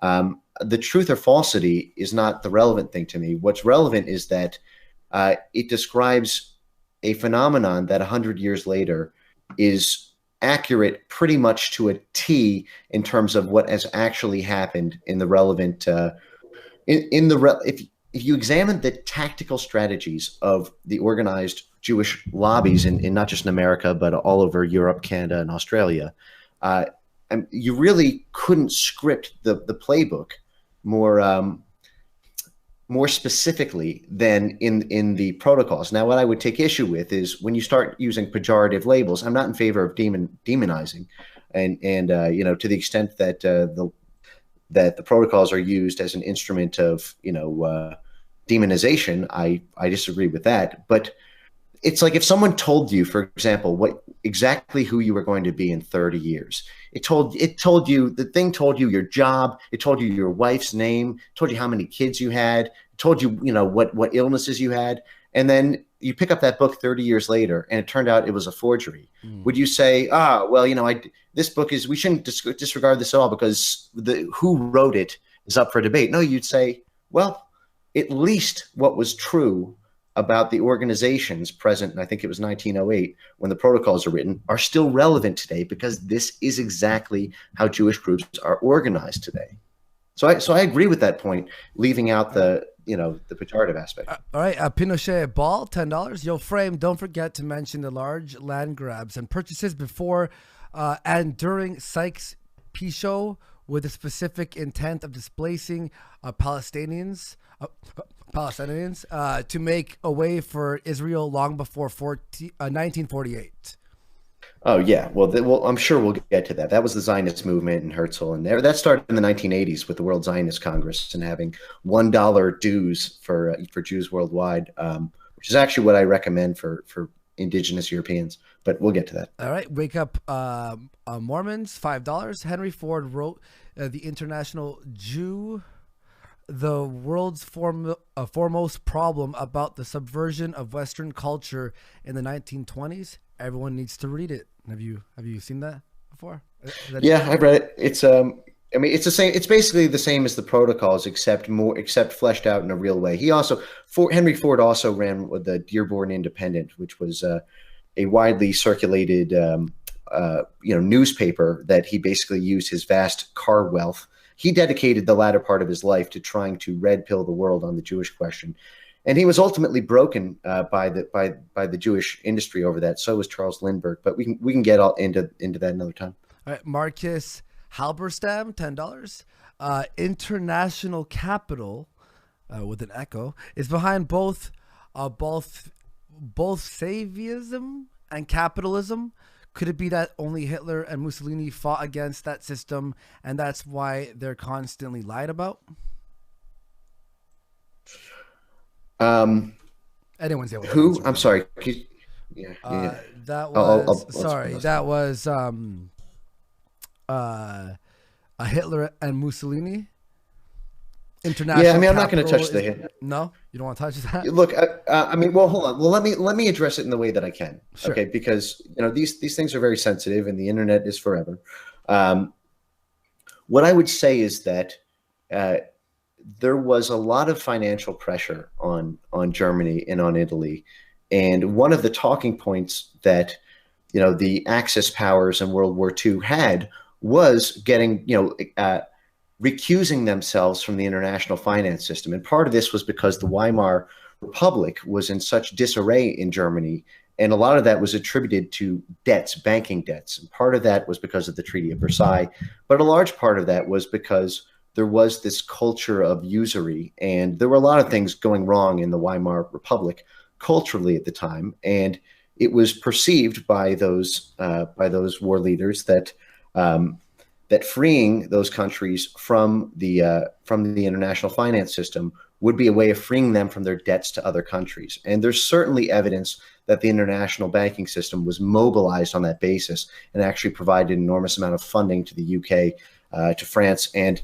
to some extent to America on that basis. And we can get into Jacob Schiff and all of the bankers who are part of that. Although it is useful, I do think it is useful for people who are of the 1488 persuasion to remember that the national, the NSDAP, the traditional Workers' Party of Hitler, was funded in the beginning in part by Jewish bankers who were a combination of semi-sympathetic and trying to bet on the winning horse. I think that was Kuhn.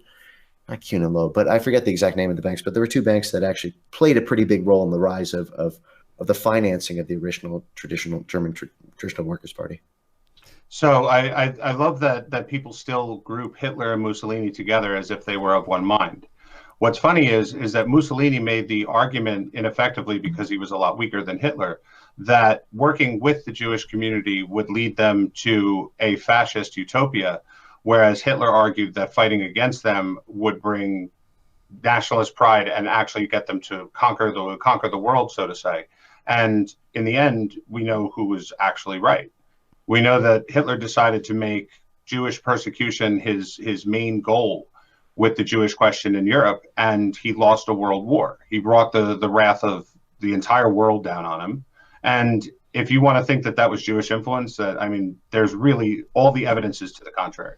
So at the same time, to say that Hitler was onto something when it led to what it did, and that Mussolini, who had no similar opinion on the issue, in fact, he fought even deporting any of his Jews until Hitler basically forced him. He wound up siding with a losing horse because of it.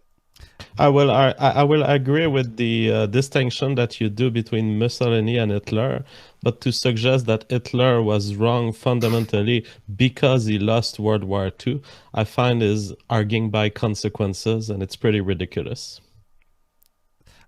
Just real fast, we got Gabriel Lopez just threw 100 R. Thanks so much, dude. An actual serious question about this Jew thing coming from a guy in Brazil where we have much worse issues than Jews. If the problem is that Jews have group preferences at the cost of other races, how does Ben Shapiro, Milo, or the porn Jews have the same goals?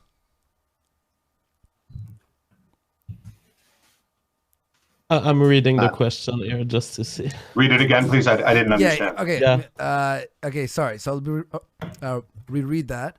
From a guy in Brazil where we have much worse issues than Jews. If the problem is that Jews have group preferences at the cost of other races, how does Ben Shapiro, Milo, or the porn Jews have the same goals? So how do how do porn Jews and how do Ben Shapiro, how does Milo, how do all the different Jews who do different things have the same goal? I can answer that. I guess it's his Can I take that on? Sure. Yeah, I can take that on.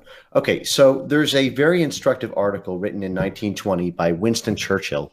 This was at the height of the power of England. And the title of the article is called Zionism versus Bolshevism, a struggle for the soul of the Jewish people. And if you guys haven't read it, I highly encourage you to check it out in the chat. And basically what it describes is the war, the Jewish civil war between two types of Jews, nationalist Jews and internationalist Jews. And he has very choice words for internationalist Jews. You can even see by the subject headings, he calls them terrorist Jews, and he divides the article into good Jews and bad Jews, with international Jews being the bad Jews and nationalist Jews being the good Jews. He uses very choice words, like he says it's that most of the crimes of the 19th century are directly attributable to the schemes of the international Jews. They're adherents of a sinister confederacy. They're a worldwide conspiracy for the overthrow of civilization and for its reconstitution of society on the basis of envious malevolence and impossible equality. He says that the role of terrorist Jews in Russian Revolution and the French Revolution probably outweighs all other concerns. He goes on and on about this, but I won't read it at length.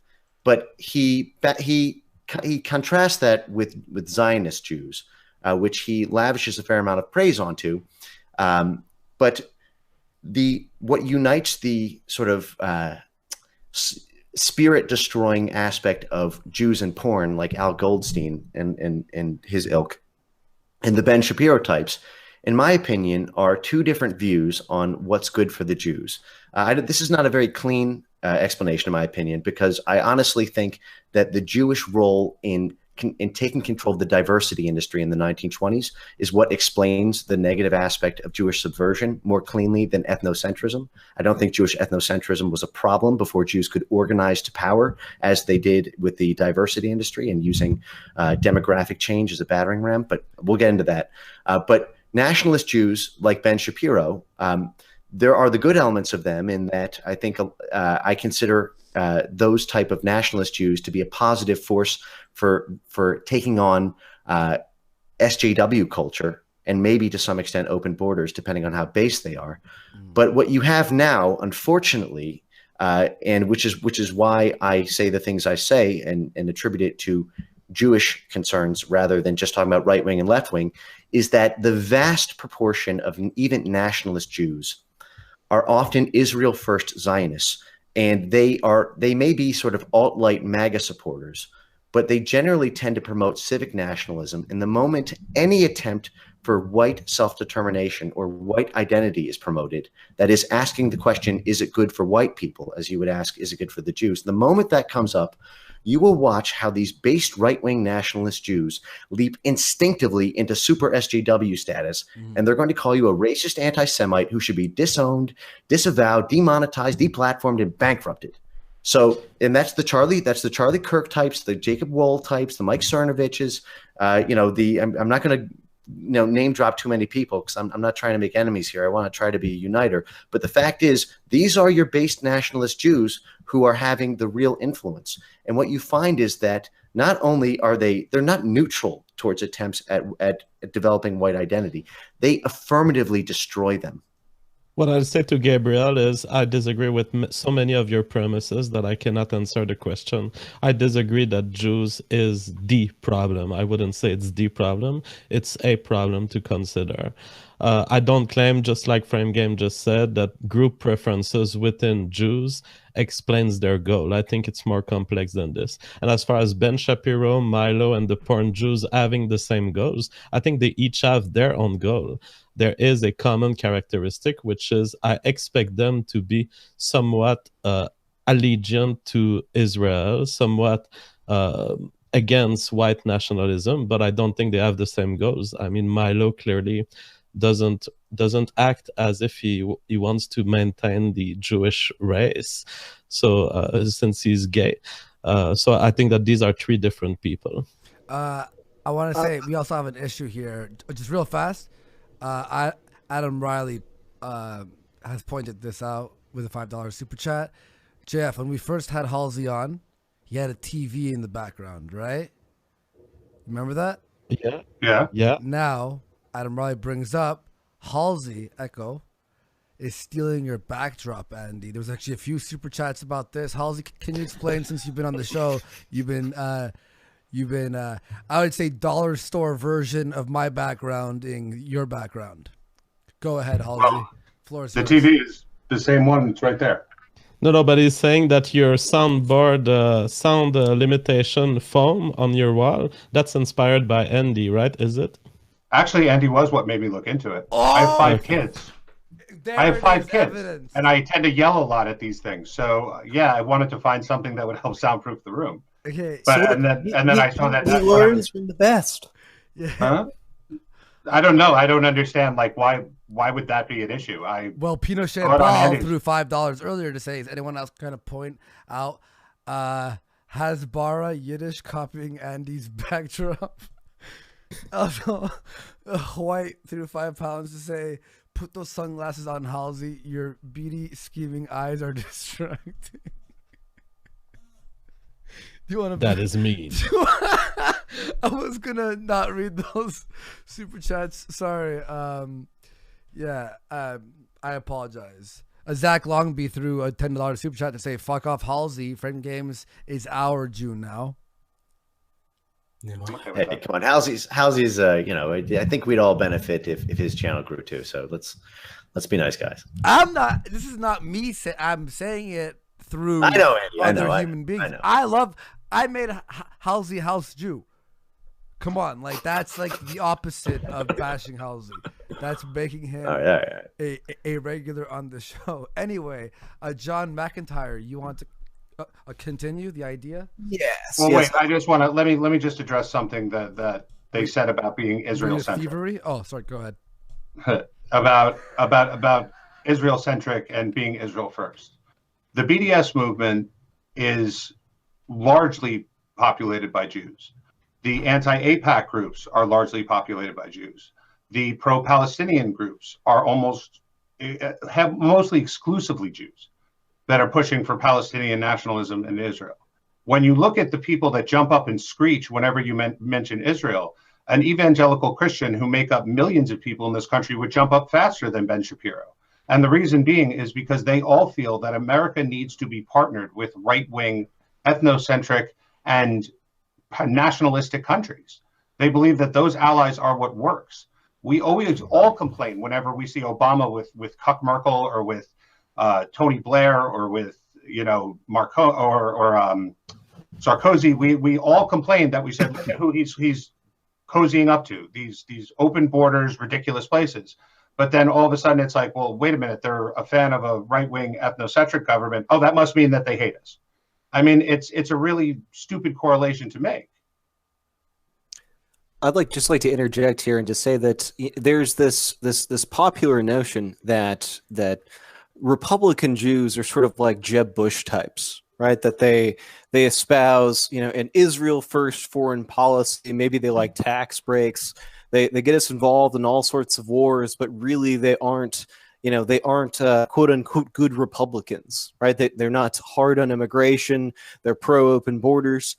And I've analyzed this across a number of different polling questions, and barring a very few select number of issues, Republican attitudes on things like should the U.S. Build fencing along the U.S.-Mexico border, should we increase the number of Border Patrol agents, should we have an e-verify system that requires employers to verify the the legal status of their employees? Should we have biometric visa tracking that verifies when people like leave and exit the country? If you look at you compare Jewish Republicans to Gentile Republicans and Jewish Democrats to Gentile Democrats, there are, generally speaking, across all the questions, like very few, if any, significant differences in attitudes. So this idea that that Jews in both parties are somehow like uniquely partisan in a narrow ethnocentric way, I don't think just coheres with the facts. Now, are there organized groups of Jews that are demonstrably this way? No question. But by and large, across the general Jewish population, I do not believe that this is the case. Can I address that, or does someone else want to take the floor? John, I wish that was the case. And while that may bear out statistically, there is a vast gulf between Jews who have institutional power and Jews who do not.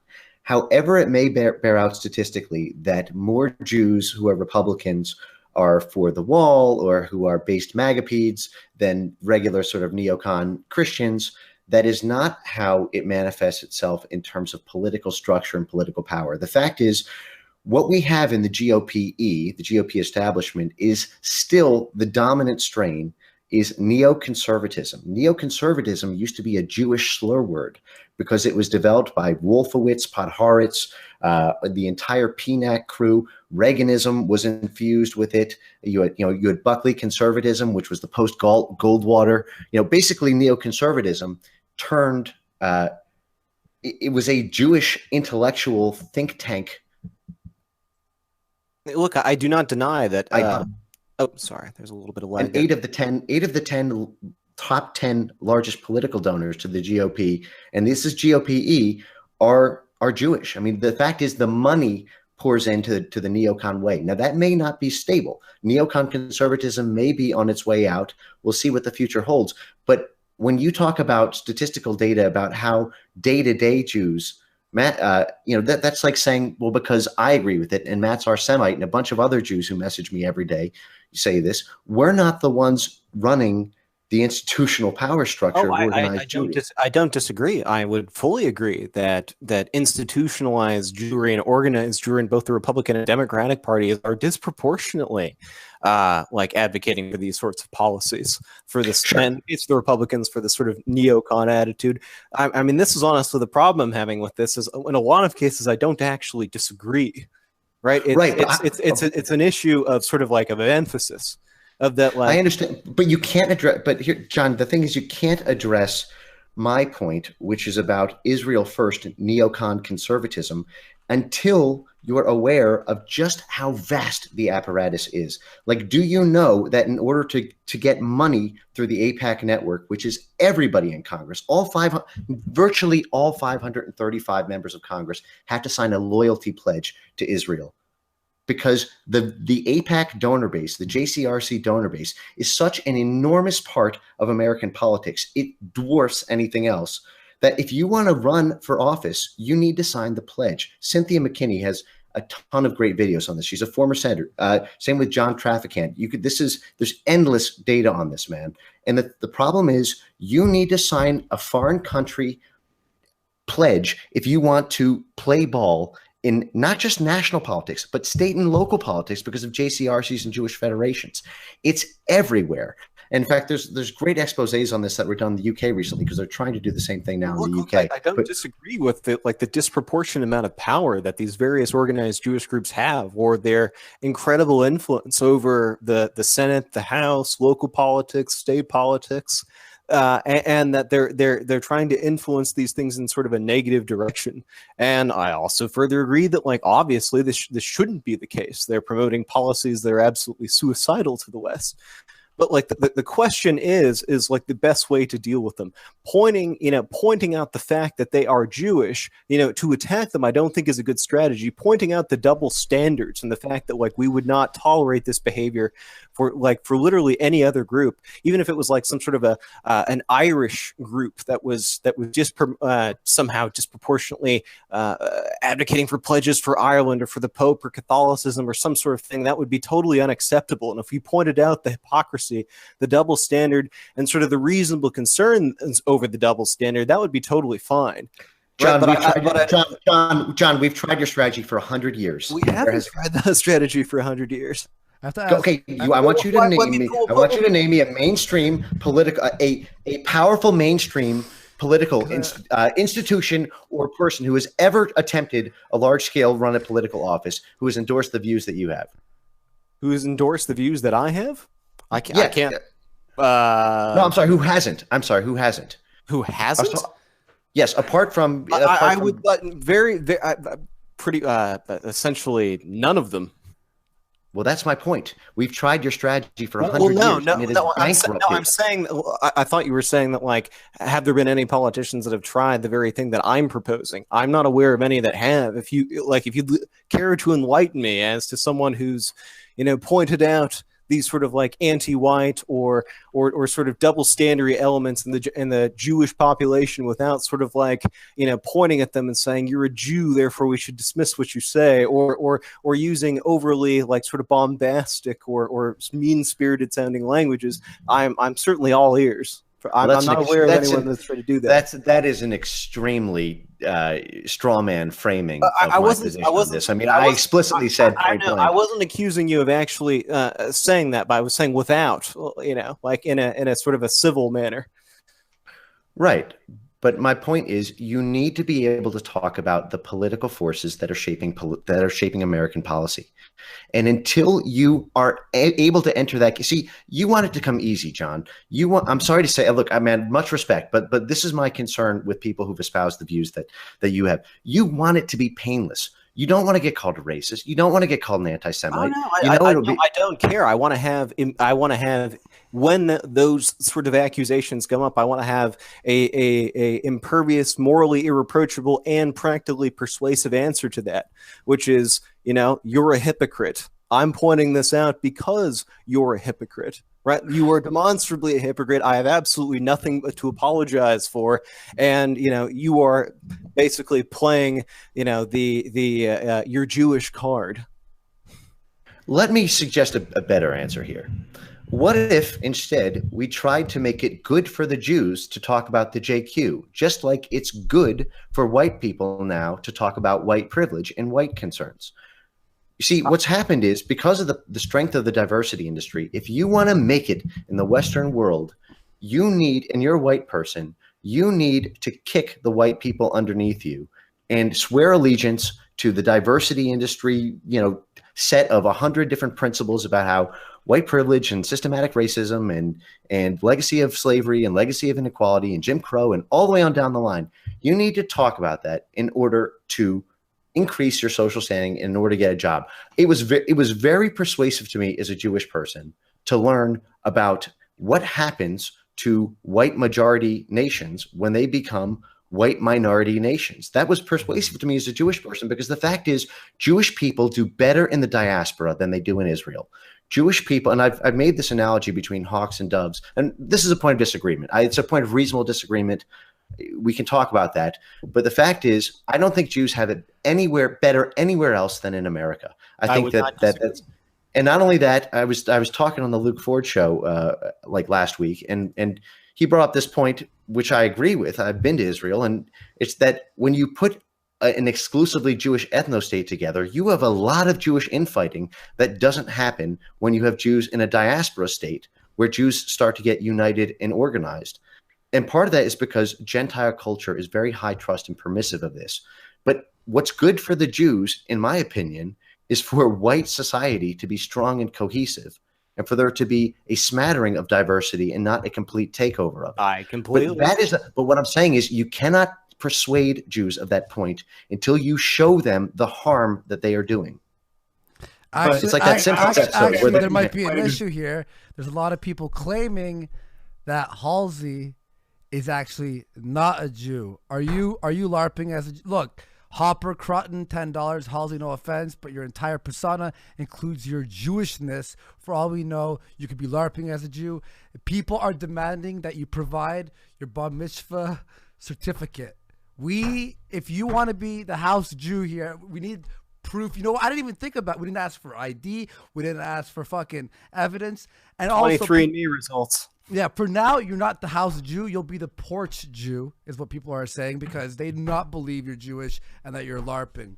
Seems very convenient, Halsey. You come in here and you act all Jewish for a few weeks, and then the next week you're fucking white nationalist. Move on. Go ahead. Okay, give me a minute. Okay. Andy, we went by good faith. We assumed that he was Jewish because he was saying it. Never do that. And so we're going to head toward concluding statements while Halsey, I don't know, maybe he's looking for some document or something. But before we move to concluding statement, maybe one last line of reflection from producer Chris, $50 US. Please point out where you each stand on Trump currently. Will he get your vote in the next election? I am bewildered with politics at the moment. I'd like to have an answer from each. On my side, I support Trump against Hillary, but I'm not satisfied politically by Trump. I've always said he's a better option than Hillary, but as far as I'm concerned, he is not following the appropriate lines of politics that we would need for saving America. America will continue being headed toward more leftist directions, and his immigration policy is insufficient. Anyone else want to answer that question too? Yes, I'd like to take it. I would basically say that, especially with regard to the action he's taken on Syria to attack the regime of Bashar al-Assad, that was not at all in line with what he promised the voters. So I would agree with JF that was Trump a superior alternative to Hillary? There's absolutely no question. It would have been much worse if she would have won. But like, is he living up to his promises? And like, would I be tempted to vote for him again? I would say, I don't know. I'll say we'll have to wait and see. But I certainly hope that someone like Ann Coulter sort of runs against him in the primaries to try to remind him of like what his promises and obligations are to his base. All right. Anyone else want to? I'm going to say one thing before you talk. I don't know. Halsey has talked about how he's been professional at using Photoshop. He's been gone for a long time. Just going to point that out. Go ahead. Next. All right. We'll get the Photoshop statue of David. I'm sure a great piece of artwork will join the chat shortly. But my view on Trump and all of this, I think it's especially instructive to look at the Trump case study in all of this, because Trump very, very accurately conforms to the Winston Churchill 1920 summary of what a Zionist Jew does. And I don't mean by that Trump is Jewish, but it is instructive that 4 of his 5 children are married to Jews. Jared Kushner pushed Steve Bannon out of the White House. He was funded overwhelmingly by Jewish groups, and he put down every single group pretty much in the country in his run-up to presidential status, except one, and that was Jews. If you look at him at his most on his knees begging, at his most genteel, at his most deferential, it was in his speeches to AIPAC. The fact is, him and Netanyahu are buddy, and they have been for a very long time. Trump is a New York real estate developer. I mean, that was how he made his bread and butter. He is steeped in Zionist Jew power structures and Zionist Jew money. I think he raised $700 million in his campaign. I think like 80 to 90% of it came from Jewish sources. It was ridiculous, right? I mean, but we can get into that another time. But I thought that Jewish sources push left-wing policies that are detrimental to the host nation, when it would make sense that Netanyahu, who built a wall to keep out Arabs, who is all about deporting Africans, who's all about doing those things, is buddy with Trump, who's basically saying the exact same thing. A strong military telling the Muslim side to go fuck themselves. Like, these are things that they had in common. Yeah, so that's true. I'm curious. You say it's like you're hinting that it's a nefarious thing because he was Jewish and had power and Trump was not, whereas they share the exact same goals. Well, why hold on. wouldn't you want that to be Trump's people? Sure. I can answer that. I mean, there's a very easy answer to that, which is that I didn't say that it was an exclusively nefarious thing. My view on it is that it's a mixed bag. And what I was trying to point out were the aspects of it that I think are very, very difficult to get around when you study the inner circle of Trump, and not just that, his entire rise to power, which is that there's a certain amount of the MAGA agenda that is going to have to defer to the right-wing Jewish agenda in America. Because the fact is, even the ADL, I mean, a lot of I don't want to get off on too much of a tangent here, but Halsey, I'm not trying to say that it's all bad. And this is part of what Churchill was getting at with the whole Zionism versus Bolshevism, struggle for the soul of the Jewish people. Churchill was a huge fan of Zionists, in part because they paid for a lot of his campaigns, but also in part because they did tend to make pretty good nationalists on the soil relative to the Bolsheviks ones. And they are a mixed bag, the nationalist Jewish crew. And I've pointed this out before. There are lots of based Jews like me. I talk to them all the time. And there are lots of MAGA alt-right ones who are pretty good and better than most Gentiles at this point. And there are lots of ones who are neocons who are absolutely terrible. That's the right-wing Jewish structure there. But the point that I'm saying is that if you see hesitation from Trump in promoting what we hoped for on the MAGA agenda, there's two forces that you're talking about dealing with there. One is the left-wing resistance, and the other is internally on the right wing, because the fact is Trump is an extremely divisive figure within the Jewish power structure, and I think that's beyond dispute. Okay, so do we have evidence, Halsey? Because people are asking, where's it start? David, Tyler Durden, for example, just threw $5 to say, Halsey, sorry, but there it is, right that's there. Pretty good. Sorry, Durden. Okay. Oh, it's. I mean, like, you must have like a lot of those, water ones that you put on your arm that are temporary tattoos. Halsey, sorry, but I don't think they make it that big, Andy. yeah. Hey, man, maybe he's LARPing hard. Look, Tyler Durden. Wait, you want to get this? Want to see the second one? Has everyone here agreed that Israel has outlawed every type of marriage? Wait, except for that between Jews, right? Look, Halsey, sorry, but you can't train here. You're not Jewish enough, and you're too fucking blonde. Did everyone just out of my agree that? house, Gentile? Did everyone just agree that to get married in Israel, you have to be Jewish, right?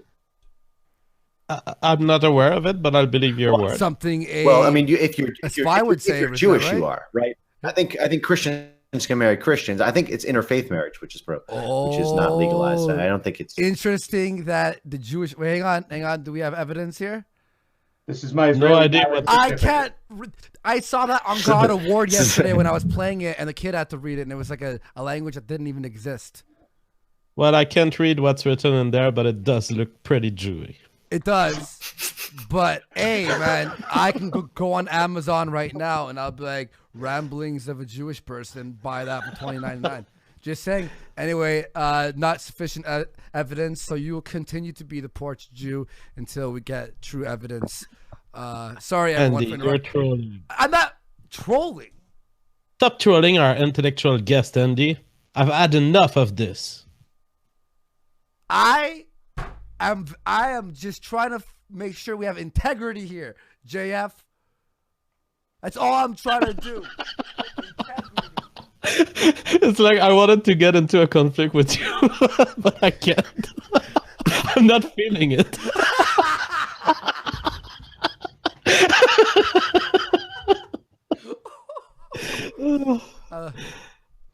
All right, so let's add toward concluding statements. Are you good with this, Andy? Yeah, I am. Halsey, are you all right? You decide who goes first. Yeah. I'm just testing. I have to keep, I want to see if you break. You haven't broke yet, so I'm just saying, I'm toughening you up. That's all I'm doing here. I got nothing else to say. You can move on. You're the moderator, Andy. You have to say first concluding statement. I get to choose. Who should I choose? Halsey? No, we're gonna keep you for last. I'm still doing some investigation here on the back end. Go ahead, Frame. Okay, sure. So, no, I think this was a positive discussion. I think we all have different points on the spectrum for what we promote. I wish we got to dedicate more time to tactics, because that really is the question of the day. Because this is such a central issue to, far right groupthink at the moment, and how people deal with this issue tactically is really the path to political power. But what I'll say is that my view on it is that we do need a strong resurgence of awareness of of the Jewish organized structures, because that will reveal, I think, to people more than whether or not someone is left wing or right wing, or more than most metrics. What is really governing American domestic and to some extent foreign policy on a particular issue is how the Israel lobby, or to some extent the Jewish lobby or diversity lobby, is pushing. So I believe that back in the 1930s through 60s, there were organizations like the National Legion of it was basically like a code for an ethical code for the motion picture production. You had to go through white Gentile ratings agencies in order to get your movie made, because there was a strong white Gentile organized structure. And what I am calling for is a resurgence of that, not in a way that is demonizing, but in a way that makes it okay to be white, that makes it okay to engage in identity politics. And unfortunately, for tactical reasons, I believe that there is no other solution at this point but to start using the exact same identity politics organization, including Saul Alinsky tactics and dialectic, that is used by organizations like Jews, but done so equally with all groups, including Jews. All right, and let's go to John Macintyre. Let's do John first. All right. Well, I don't have anything super well prepared, but I would just say that I would urge people to, like, who are in the movement, who consider themselves to be in the business of white advocacy and who have things like preserving a homeland, a space for white people, to be one of their main priorities, to reflect on the fact that, like, of all the people you know in the movement right now, like, who are convinced by these sort of dissident arguments, that, like, what percentage of them at its core, like, what percentage of the defining moments that persuade people to become quote unquote white nationalists, how many of those moments revolved around Jewish discussions? So if I reflect on my own individual sort of life history, and this is by and large my experience is the experience of that almost everyone has, or at least almost everyone I've talked to, is that the arguments surrounding race realism, surrounding the ills of diversity, the destructive force of, like, multiculturalism, and the rooting of all of this in genetic similarity theory, and of the need to protect white identity, and of the evilness of the double standard that makes basically it unacceptable for only whites to sort of advocate in their own self-interest. I think that these are the things that convince people to our movement, and that awareness of Jewish issues basically comes post hoc, right? It comes after the fact, because then once they're convinced by our other arguments, they start to ask questions about, like, how did we get to this state? But it's undeniable that Jewish intellectuals and organized Jewish movements have had a disproportionate role in the decline of, like, Western civilization, in the lead up to the 1965 Immigration Act, and of promoting sort of generally multicultural policies and liberal decadence. But I would say, sort of at the same time, these sorts of arguments that, like, focus on Jews sort of as Jews, like, are generally do not see persuasive, and in many ways are fundamentally unnecessary to our other arguments. So, like, whether race realism is true has absolutely nothing to do with Jews. Whether white people have a right to self-determination has nothing to do with Jews, right? And, whether or not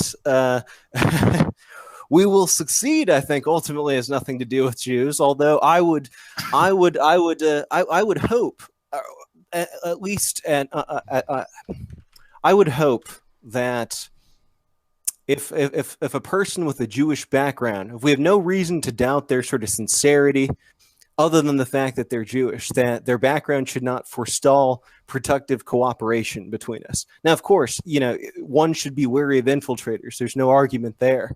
But that I think that there are a great number of Jews who recognize the fact that ultimately the demographic swamping of the United States and of Western countries by the third world will ultimately be very, very bad for Jews. So that, like, there is a certain common interest there that I think we should recognize, and if at very least, if no one else finds anything I've said persuasive, at least consider the fact that, like, using unnecessarily like harsh, like divisive, inflammatory language when talking around normal people and trying to convince them of our ideas, that this is just not the way to, like, to win hearts and minds. That you need to think and sincerely ask yourself, how am I likely to persuade, my intended audience? And I don't think we do that by focusing a needless amount of effort and activity on Jewish issues.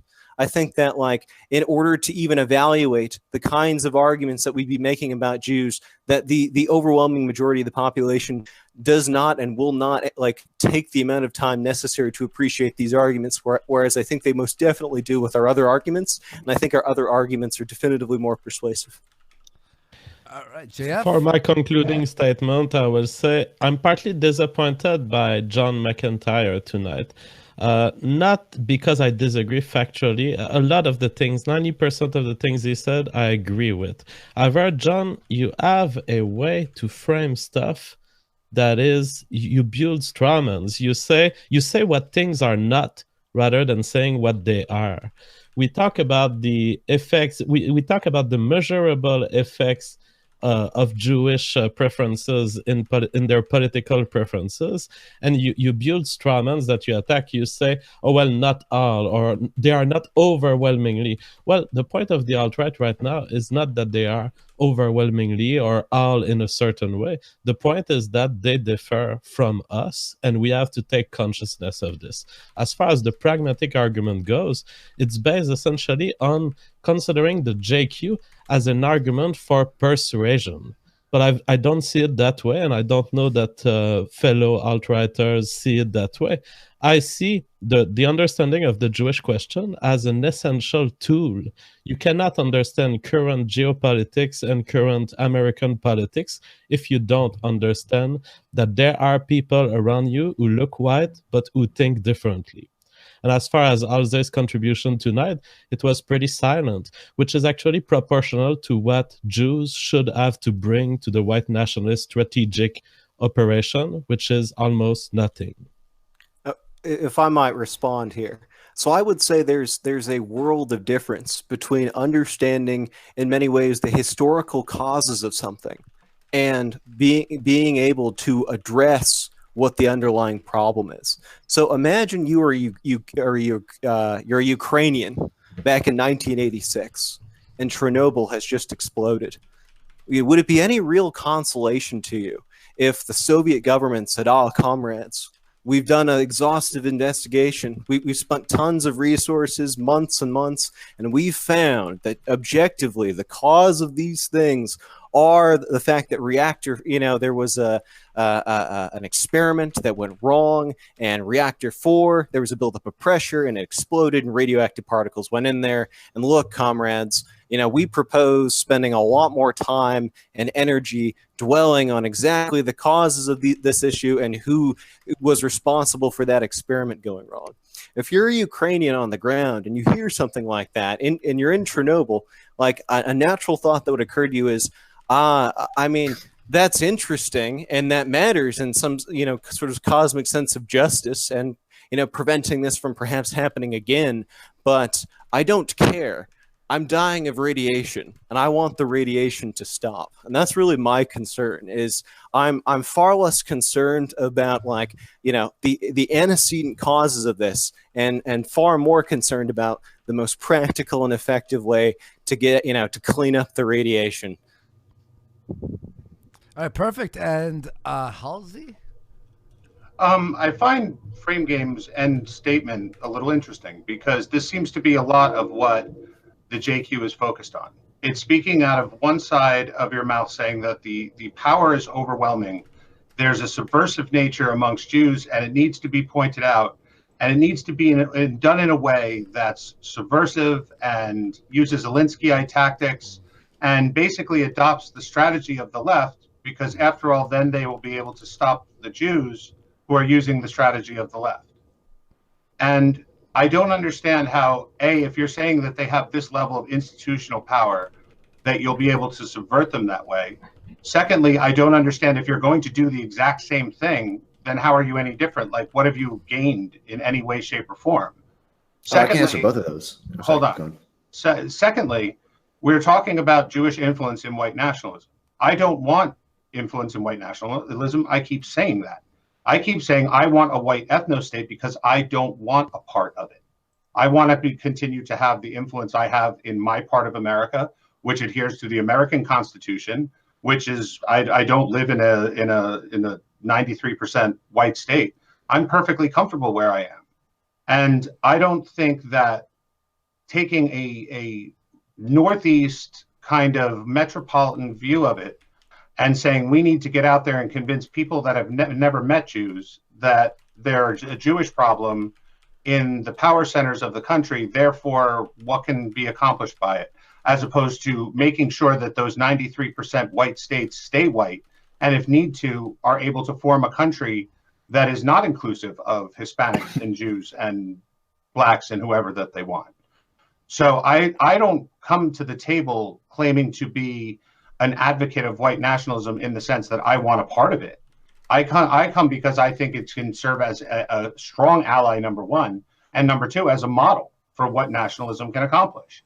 But if you're talking about being subversive and going up against what you claim is one of the most powerful structures that ever existed, I'm just saying, good luck with that. I hope that works. JF said, you know, he doesn't want to hear about what isn't. He wants to hear about what is. And what is that whites aren't reproducing. What is that America is browning. What is that the borders are wide open and there's nothing that can be done to stop it. And by going after a subversive campaign against Jewish influence, how are you going to convince 93% white parts of the country, which wake up the vast majority of the country, that they'll A, be able to succeed, or B, that they'll be able to succeed in a way that doesn't cause a military conflict? Do you want me to answer that? Because there's some very easy answers to that. So the first is I don't think John especially appreciates just how bad it is and how disempowered right-wing nationalist ideas are. I don't think most people have even a clue what you're dealing with here. And I don't believe that politicians should be going around talking about the JQ in this particular way for the reasons that you identify, which is why I wish we spent more time on tactics tonight. But what I believe is that there needs to be two parallel structures occurring in the movement, one happening underground and one happening above ground. If you study what happened, how did racial communism come to take over American politics? How is it that you had Jewish subversion of not only elite upper class WASPs, but the Catholic Church? It was because of a long, slow march through you can make that face, but the Vatican II and everything that happened in the 1950s and 60s with Catholicism and Jewry is very interesting, but maybe we can get to that another day. The point that I'm trying to build towards is that the organized Jewish power structures did not just come out in 1918 and say, you know what, white people suck. We have a white person problem. There's systemic discrimination, and white Gentiles are the root cause of it. White privilege is a horrible thing. These are all concepts that developed in tandem with an underground movement that slowly marched through the. And what I am calling for is a two-part strategy. One of them involves doing the sort of MAGA first strategy above ground, using and leveraging the rise in nationalist politics, not just in America, but in Europe. And I think there's a lot of allies that can be made on all sides on that way, and also done in an inclusive way. And I'll get to that. But the other part is an underground, which spreads awareness the same way Jobbik did in Hungary, which is an awareness of what's actually happening geopolitically so that you can prepare yourself for what will happen when you try to get through your agenda. The problem is, as I said to John, for 100 years, you've tried building a base around an ignorant group of conservatives who just have no clue that Hollywood, academia, banking, communism, porn, I mean, the whole list of things are in part propagated by the Jewish organizations that were birthed in the 1920s. But let me just close this out by saying one thing. I have a different view. I don't call myself a white nationalist. I believe that there's something bigger than the racial tribalism we currently experience. I do believe within 100 years, if the West doesn't collapse because of demographics, that transracialism really will be a thing in the same way that transgenderism only became a thing in our generation. And that once genetic engineering and that shit becomes mainstream, which I honestly think could be in our lifetime, if the West doesn't collapse first, then a lot of these, a lot of these ethnic struggles they could go away once you have a choice over your racial attributes. So I believe in building allies with Jews, with Black people, with Hispanic people, but also trying to red pill the world in the process. And if you don't have a substantial number of red pill people, you're not going to have any power institutionally. So step one is that awareness. All right. And I hope that answers the question. Actually, before we go, I just want to bring up something here. Tactical Boomerism says, for 1488 says, Halsey denied his mother's Judaism in the past. Tonight's criticism is maternally is very subversive. Halsey? So what he's talking about is this 3-second clip in my debate with Enoch where I said my father is not Jewish, and I mumbled it, and they used that. And then I immediately after that, which they conveniently take out, explained that my last name wasn't changed. My father isn't Jewish, and that's why my last name is what it is. So the 2-second clip that they're pointing out is when I mumbled something, and I didn't say mother, I said father. If you listen to it, you could hear it. But what they like to point out that I mumbled it. And then, as I said, I went into a whole definition of how my father isn't Jewish. So it's very interesting that they keep bringing that up as if that's like a gotcha moment. Interesting. JF, what do you think? Well, I think it was Halsey, we know the truth. We know the truth, Halsey. What the fuck is that? Oh my God, Halsey, what was that? Did you invite someone? Did you invite someone in here? No. I didn't. Who gave that link? I don't know. Someone gave the link to some troll. Well, anyway, and it was a fun conversation. I think we can leave it at that, and maybe do another show in the future about strategies, because we haven't had much time to talk about it. But thank you all for coming. It was really awesome. Yeah, we love you all. And I was just fucking around, Halsey. It's a lot of fun. I'm just fucking around with you, Halsey, because you know how to take the bants.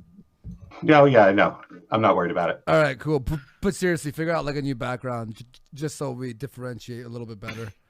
Sure. All right. I'm just kidding. I'm sorry. All right, everyone's link is down there. Remember to hit like. Jeff will stick, and I will stick around. Thanks, guys. All right, thanks a lot for hosting us. Take care, guys. Bye. Thanks.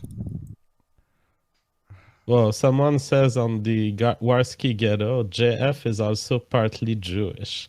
That is absolutely false. I don't know, but that was a bit weird. That dude who just jumped in at the end. He said, "We know." I wonder if that will start a story arc with Halsey not being a Jewish. I don't know. Maybe we'll see where this takes us in the future. Loki Hage through 500 PHP to say, these are the kind of streams I like to see. Keep it up. Valentin, $20 says, question for JF. Is the increasing secularization of America and the West partly responsible in some for the decrease in white birth rates? I'm curious if it has something to do with it. Perhaps it's something else. Absolutely. Atheism causes lowered birth rates. I mean, you could interpret it two ways. Either converting to atheism reduces your birth rate, or atheism is an ID that is very appealing for people who don't make babies. In any case, it's clear that there's a correlation between atheism and reduced birth rates. It's particularly worrying knowing that a lot of the horsemen of atheism are Jewish. Clearly, if you want a direct causal relationship between an ideological movement and reduced white reproduction, atheism is the strongest case you can make, I believe. All right, perfect. And then we got just a few that came in recently. Bullrock, $10. Excellent show tonight. Do another one on the points of strategy and the tactical threat analysis of left Zionism, particularly of science and education. Frame has a good point here. Uberry's $20. Halsey is fine with a white nationalist in Europe, but not in the U.S. because the U.S. never kicked the Jews out and around. That's like a virus saying organisms haven't the right to immunize themselves before the virus infects them. Chuck, a Weaponer, $2. Great show, guys. Also, Ralph is a supreme faggot. That's our old friend Ralph retort. SKids409, $5.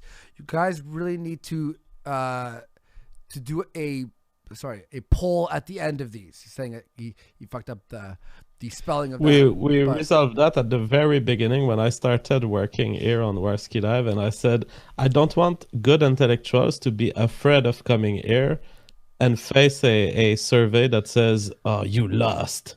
I prefer people coming here for the productive conversation, and I prefer having no votes on who wins. At that point, too, it's a popularity contest. Yeah. You know what I mean? And I would win because you guys love me. You guys are there with me every night. It would be unfair if I'm in a debate. Yeah, man. And I want to read one that I got a little shade over my way, so I'll read this because I'm not gonna only bash other people. Where is this thing? Where's the guy who called me a snake? Where is it? Where is this piece of shit? I was gonna fucking cause I have to bring it up. I guess did he delete it? It was a 5. Hang on, no, I really want to fucking read this one because I got just some. open Here we all go. the Here super we go. chats. Happy boy, sword guys, through $5, and you are a snake. JF, please start streaming daily on your own channel. Do you want to respond to that? Oh, well, I stream as much as I can, but I will stay on Warski Live right now. It's an interesting opportunity. Now, a lot of people have been bringing to me that you have misrepresented Chris Cantwell. I haven't had time to review your statements. I want to bring do that you feel up. that you've misrepresented him? 100% not, and I've explained it today. All I said, and this is what we have to bring up anyway about the show we had with Chris Cantwell, JF and I made a decision at the end of the show that him, in the hypothetical situation that we gave him about people snuck over into the hypothetical white ethno state, he went a little bit far in probably the eyes of YouTube. We are going to be posting the show, and the show has actually been posted already by other people, but we will be posting the show on a different channel. Now, people think that it was only my decision at the end of the show and I didn't talk to you or anything like that, and that I was misrepresenting Chris Cantwell by saying that he was talking about throwing someone into a wood chipper. I said we gave the hypothetical situation, but we think those remarks are still past the edge where YouTube might do something about it. That's exactly what I said. I didn't say Chris Cantwell said he was going to murder people. I just said the description of the hypothetical was so detailed and so long that it worried us for the channel. That's all I said. I'll say you are right. It was not your decision. It was a dual decision between you and I. On my side, I listened to a part of your statement. I think people have the right emotion, but they don't have the right critique by saying that you misrepresented the statement. Sure. Okay. Yes, you did say it was hypothetical, but I think what people are feeling, the reason some of the fans are feeling bad against you is that you sounded like you cocked. Because you said in the future we're gonna tell people no violence. Well, yeah. I mean, I'm going to cuck to the rule of YouTube that will get our channel removed. We want free speech, but as we all know here, if we go and talk about, whether it be hypothetical or not, murdering a certain group of people, this is something that we have to be careful with on our channel. I get people's criticism, though. I get it. I get the criticism. Believe me, that you're upset. That, like, hey, just put that on. Who cares? But we don't want to lose this. We don't want to stop doing shows. So we're just being careful. And we are going to be posting the Chris Cantwell, the full interview, on BitChute or something like that, probably. But there is American Pride, Kronos, and a few other people did post, T-Clips did post large segments of the interview. We're just being careful. That's it. But It was done. The one thing you could add, it would be very simple. It's because you trigger a feeling in people that you're throwing Chris Cantwell below under the bus. 100% So not. what you should add is, by the way, I said all this. This is an analysis of the YouTube rules. I want to say though, I appreciated Chris Cantwell. 100%. We're gonna have him on again. I loved what that he contributed to the show, and I have no issue at all with his contribution. 100%. And I appreciate the guy. I even throughout that clip, I mean, it was like a long show when I was explaining everything. I did say it was just that one section that made us feel like, okay, maybe we're gonna just play it safe here. But as per the interview and everything like that, it was really interesting. He's a very controversial dude. We always like to, hit the edge there. It was not about him at all. Like people were like, oh, people thought we deleted it because we had him on. That was not the case at all. It was because that one statement just made us feel like fucking YouTube. We don't know what they're going to do. And we're just like, it might give ammunition to some of the people who hate us and are constantly targeting us. And believe me, it sucks. It sucks that we have to constantly be thinking about what the line is, if we crossed it, worrying if we're gonna have a job tomorrow. It believe me, it really fucking sucks. So now I will address one more point that's being brought right now in the Warski ghetto. People are now saying that you slandered him because you used the word murder to describe what he was talking about in the hypothetical situation. I will say on that point, I don't. Killing, fine, killing. It's a semantic matter. Yeah. I'm sorry. He talked about killing, and it was killing in an hypothetical scenario. And by the way, I'm saying that as a kind of objective outlook on the meaning of the word. I don't say it's bad that he did. I say he did, and so I don't consider that Andy misrepresented that part. Like, and I even said this on the show because he was talking about the word murder, and then I was like, all right, killing. Like, I'm using the word murder in the sense of, in this hypothetical, the government taking someone who crossed the border and killing them, in my perspective, is murder. Because he thinks because it's legal that it's not murder, it's just killing. Now, whether he's right or not, that's, again, semantical. I wasn't trying to misrepresent him. Like, that clip will be back up. I disagreed with him the entire time on the show as well, and people thought I was a cuck for doing that, and I'm fine with that. That's still my viewpoint and my perspective. But it was just, we have to watch out for fucking, daddy YouTube, who's planning on fucking us in the ass anyway. And there are people who are constantly trying to fuck you and fuck me. In fact, I think one of the biggest issues we're having now that I've been seeing the past week is this, fucking JF versus Andy that's happening. Sign up. Yeah, that's happening in the chat. Fuck you, Andy. Yeah, you sit back, Andy. And then the chat loves me sometimes, where they're like, Andy with his low IQ interventions were hilarious. They thought me jumping in and trolling was funny. I was talking with the chat and they all approved of my trolling. They wanted me to. So I took a vote in the chat and they're all like, do it. So I was doing it for the chat to feel like they were interacting as well. But there is this, people are in your ear saying, why are you with Andy? And people are in my ear saying, why are you with JF? And then sort of like me and you come back in and we're like, we all good? And we're like, yeah, we're good, right? I told people this too. They're all like, oh, JF's not really your friend. He's just doing this as a business opportunity. I said today on Kumite, this is a business relationship that you and I have. I benefit from you being here, and you benefit from me being here. Whether it's because of our personalities, our viewers, the views, subscribers, whatever the variable is, we benefit from each other at this moment, and we will continue to go on.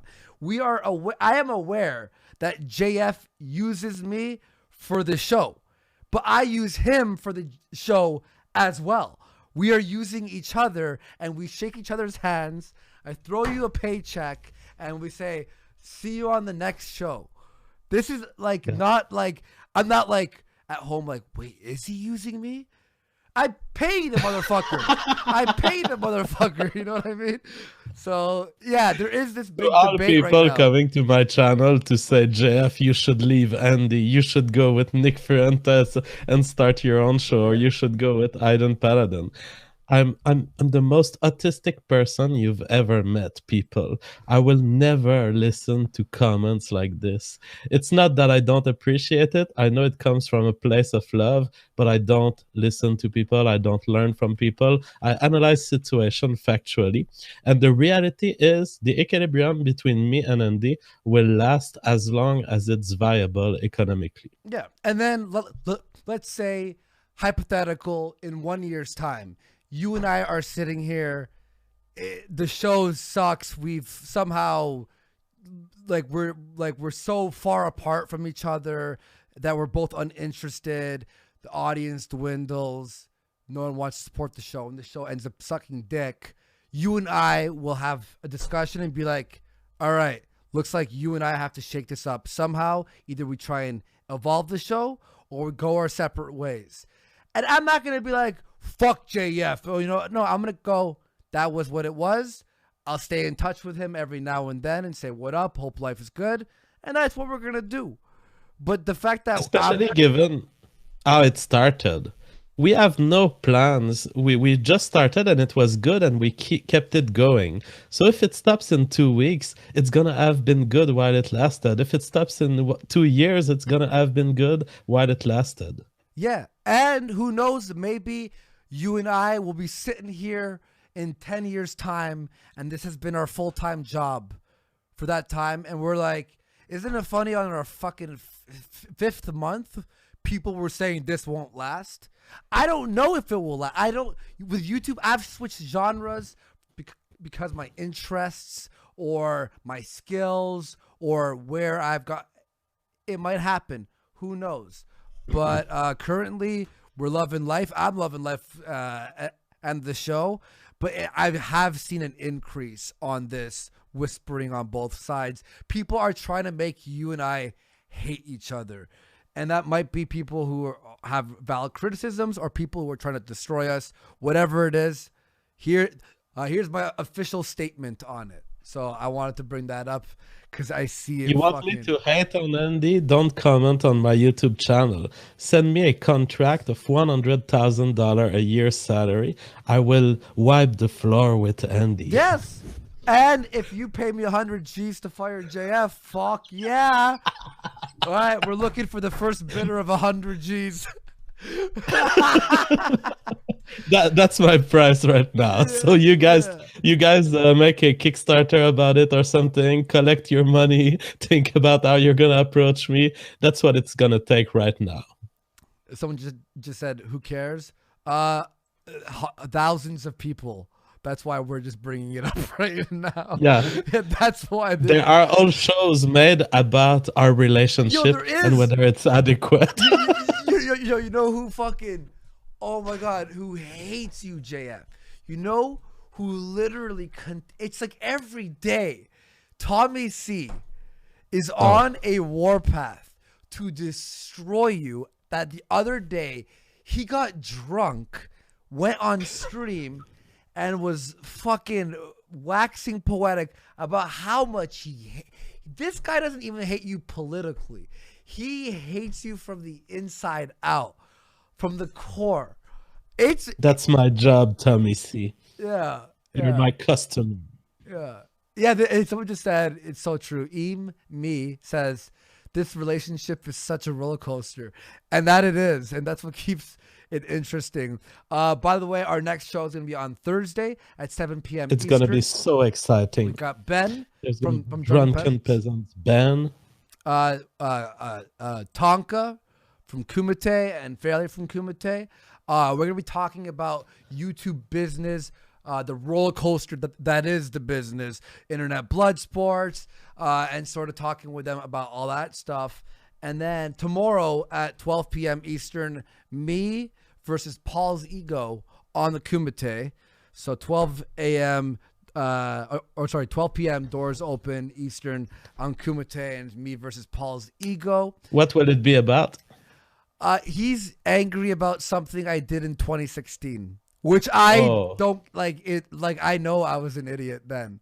I was on Drunken Peasants, and the Skype conversation was cut off so much, and Paul's ego talks literally nonstop and interrupts people all the time.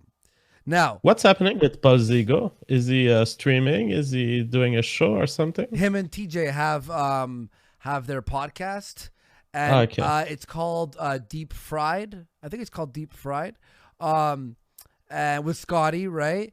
But okay, my criticism was and I was being a little bit of a bitch. I'm not gonna lie.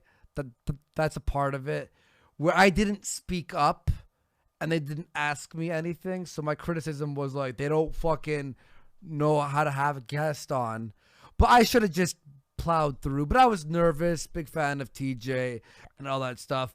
But my criticism of Paul's ego talking nonstop, it stands. So while I was being a bitch there, he doesn't shut up, and that's gonna be the tomorrow's battle that we're gonna be having there.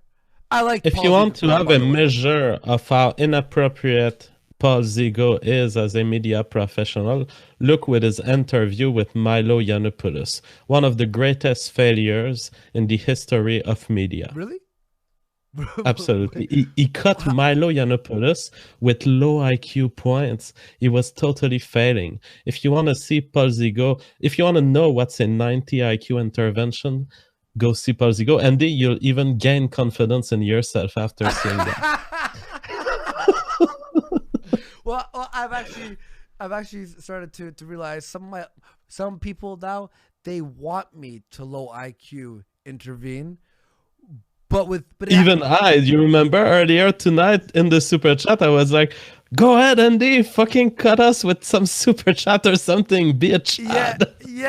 And the thing is, I've learned, but it has to have a point. It has to be entertaining, be trolly, have some sort of make someone angry or something. But it's just, you'll be in the middle of a sentence and he'll be like, yeah, and then he just yaps.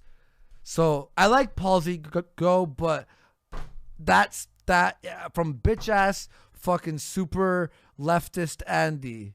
Not even leftist, I want to say it. I was still more on the right there. From bitch Andy, from pussy emotional Andy back 2 years ago.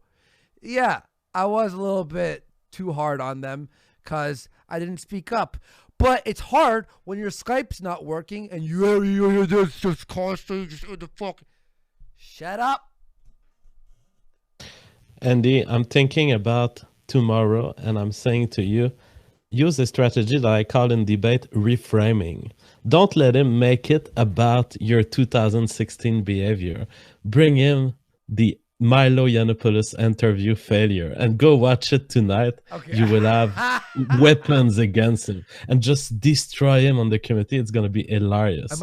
Do what Halsey tried to do tonight, which is a reframing. Try to you have a question that you've set up and the debate's going to be about this, and then you enter the debate and you say, today the debate is about Paul Zigo and his incompetence in the Milo Yiannopoulos interview. He's not going to know at all what to do. And every time he tries to get out of it, you're back to, no, what we're here to talk about is the Milo Yiannopoulos interview and whether or not you're a professional interviewer. And I think you're not. It's going to be hilarious. Fucking beautiful. There it is again. Andy censored Chris. It was a mutual decision. Am I right, JF? Am I exaggerating about mutuality here? It's much better for this interview. Anyway, by the way, you can go to christophercantwell.com and you can watch the interview. It's all out there. Fucking beautiful. It's sometimes better to protect the free speech for the future than to make sure than to pick fights that you don't have to pick. And we want him on in the future, 100%. Oh, absolutely. I did not say like we're gonna have him back on. It's gonna happen. All right. They're just trying to fucking trigger me, and it's working. My emotional interventions here. But yeah, you know what? I'm gonna do that tomorrow, Okay, JF, I'm gonna tell you right now. Tomorrow, if you're around or listening to It's gonna be the most hilarious thing. I would want to see you master the reframing tactic, which, by the way, in current debates on YouTube, intellectually, you need to know about reframing. You're not gonna survive a Bloodsport debate if you don't know about it. It's gonna be so awesome to see you pull it. yeah, I'm gonna pull something like along the lines of, while I did get upset because I didn't, go into the that interview with confidence, and I may have been a little bit bitchy afterwards. However, if we see the interview style of Paul's ego, we can understand where my downfall began. Paul, I want to go back to the date of, and then boom, reframe. I'm running. Oh my tonight. fucking god, this is gonna be amazing. I'm running a script tonight. Oh, dude, I'm so excited. And then we can, what we can do even on Thursday, if you want to do maybe for like the second or the third hour, I'll save that interview and we can watch it back here and see how well or how much of a failure I was at reframing an argument. Maybe add a few more IQ points. Maybe I'll be at 112 by the end of that show. Who knows? Nice. That's beautiful. This will be meta. I am very excited for that. And then, of course, with that, by the way, it took me 10 minutes to set up that dude who came in real quick and said, "We know the truth, Halsey." It took me 10 minutes. I was like, hurry. Like, I was just trying. That person made a new account to do that.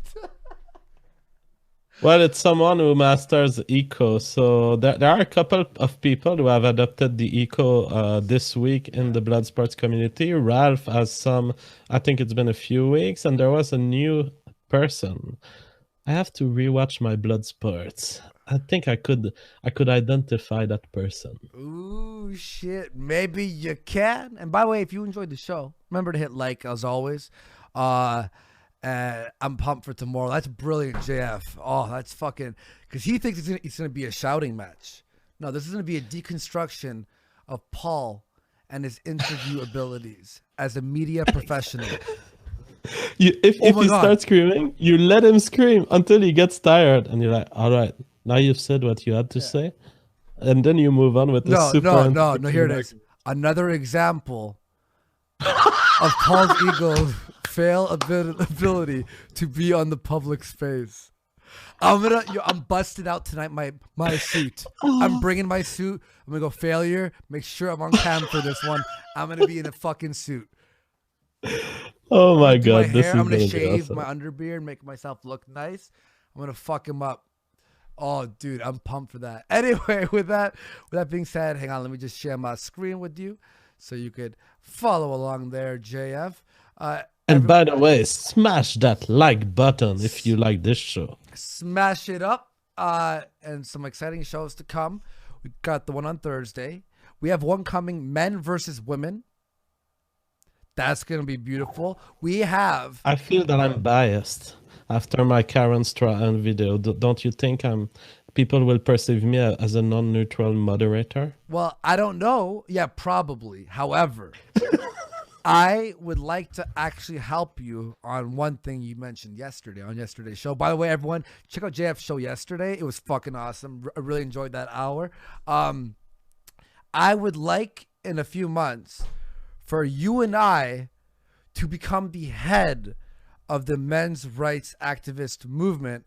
And I am willing to research, read, and learn everything about men's rights and study on it and become an actual, not only just, intervene with jokes and stuff, but I want to become one of the best men's rights activists because it is very interesting. The one line that you brought up that I had to pause and rewind was her discussing your quote unquote guilt without evidence, and that you have to send some random woman proof that you're not guilty when you have not been proven guilty in the court of law. So Judge JF, and he's guilty until he proves himself innocent without the justice system. This is against all men's rights activists' talking points, thoughts. Absolutely. I'm so proud to see that I will be counting on you for my year-long international philosophical campaign to change the MRA movement forever. It's going to be third wave MRA. I heard that, yes. Third wave MRA. Yo, this is it, man. Honey badgers, they kind of picked up the slack, and now they don't give a shit. Andy, I have a crazy idea. This has been requested and we've said no multiple times.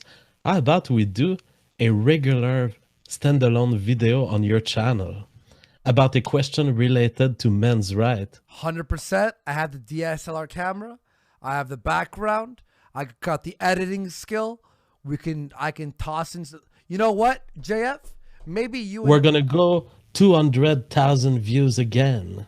That's what we're gonna do. We're going to do that. You know, standalone video. I've been actually, having the itch to do a standalone video, and I think we can destroy this and start the actual men's rights movement. Since there are some people out there who are only interested in shekels, but don't care about men.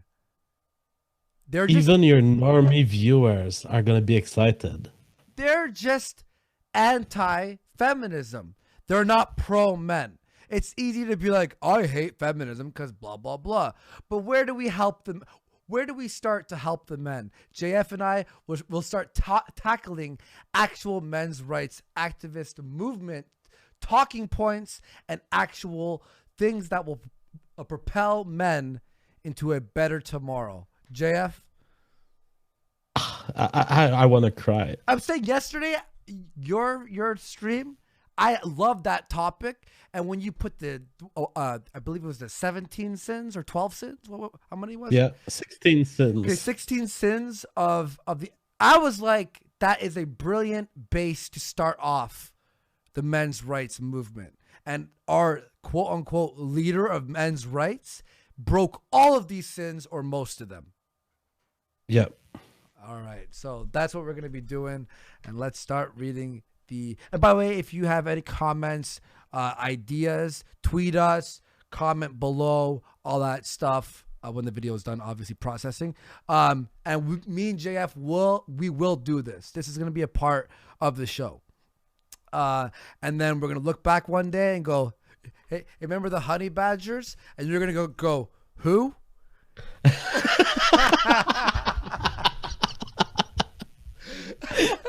All right, so let's start here. I read that one from Mr. Thundero, who taught me how to turn off the spam filter. Thank you very much. I read that one by Hans Handsome. Thank you very much. Guts $2 says, JF, from what I've seen, Tonka is on your side, man. And that's true. Oh, I know he is, but he did defame me, and I can't wait to have him explain why he acts this way. Fair enough. White slave owner, $5. Halsey, glasses off, please. You look like an alcohol fetal baby. That was rough. I was so close to saying that during the show, like during my I'm like, I can't. That one's because he looked already upset, so I had to be careful. White, £5. I read that. Thank you very much. Pinochet ball. I read that one for $5. Thank you very much. White slave owner, $2. World's smallest violin playing for you, Andy. And that was during the part where I was talking about half hair. Hi, I think I'm real. I think it was that. Ask two black guys, $20.99. These are my buddies. Go subscribe to them. They're fucking hilarious. And I helped them set up the production studio, actually, with Chris. Andy has sex with poverty-stricken black people as well, low-key. As you could see, he's throwing out some shade there. Okay, you know what? I take it back. Don't check him out. No, I'm just fucking with you. Guts, $2. Halsey looks like my retarded uncle. The bastard, $2. Press 1. I'm not going to read that. Thank you very much. American Gadfly, $10. One of the leaders of Nexum's father was the president of the World Jewish Congress. He was personal friends with Hillary Clinton. Do with that what you will. Also, JF, we were talking about having a show on aliens, which you found someone. An American Gadfly would be great for a show on ghosts. 'Cause Nice. I love these ghost TV shows, but I don't believe in them. But they're exciting. I have a story I want to tell you actually during that show. I've had 3 experiences that have literally made me shit my pants, and maybe we can dissect them. All right. All right. Alfred Saxton, thank you for that £1. We really appreciate it, buddy. Zach Longby, $10. Fuck off Halsey, Frame Games is our Jew now. Vinny S, $5. The rapid demographic change in the West is the most important issue of our time. Frederick White, $5. JF has blocked me, but he's doing a great job debating Halsey. Frame, do you want whites as a majority because whites are easier for Jews to exploit? Oh! Should have read that one. Bullrog, $10. Coffee's all around. My issue with this issue is the medical aspect of this Jewish power structure is their major role to stifling medicine, such as stem cells research and organ cloning. Terry J. I'm not aware of that. So you're saying that the Jewish people aren't? I'm saying it's the first time I hear this claim. I'll have to research it. All right, perfect, man.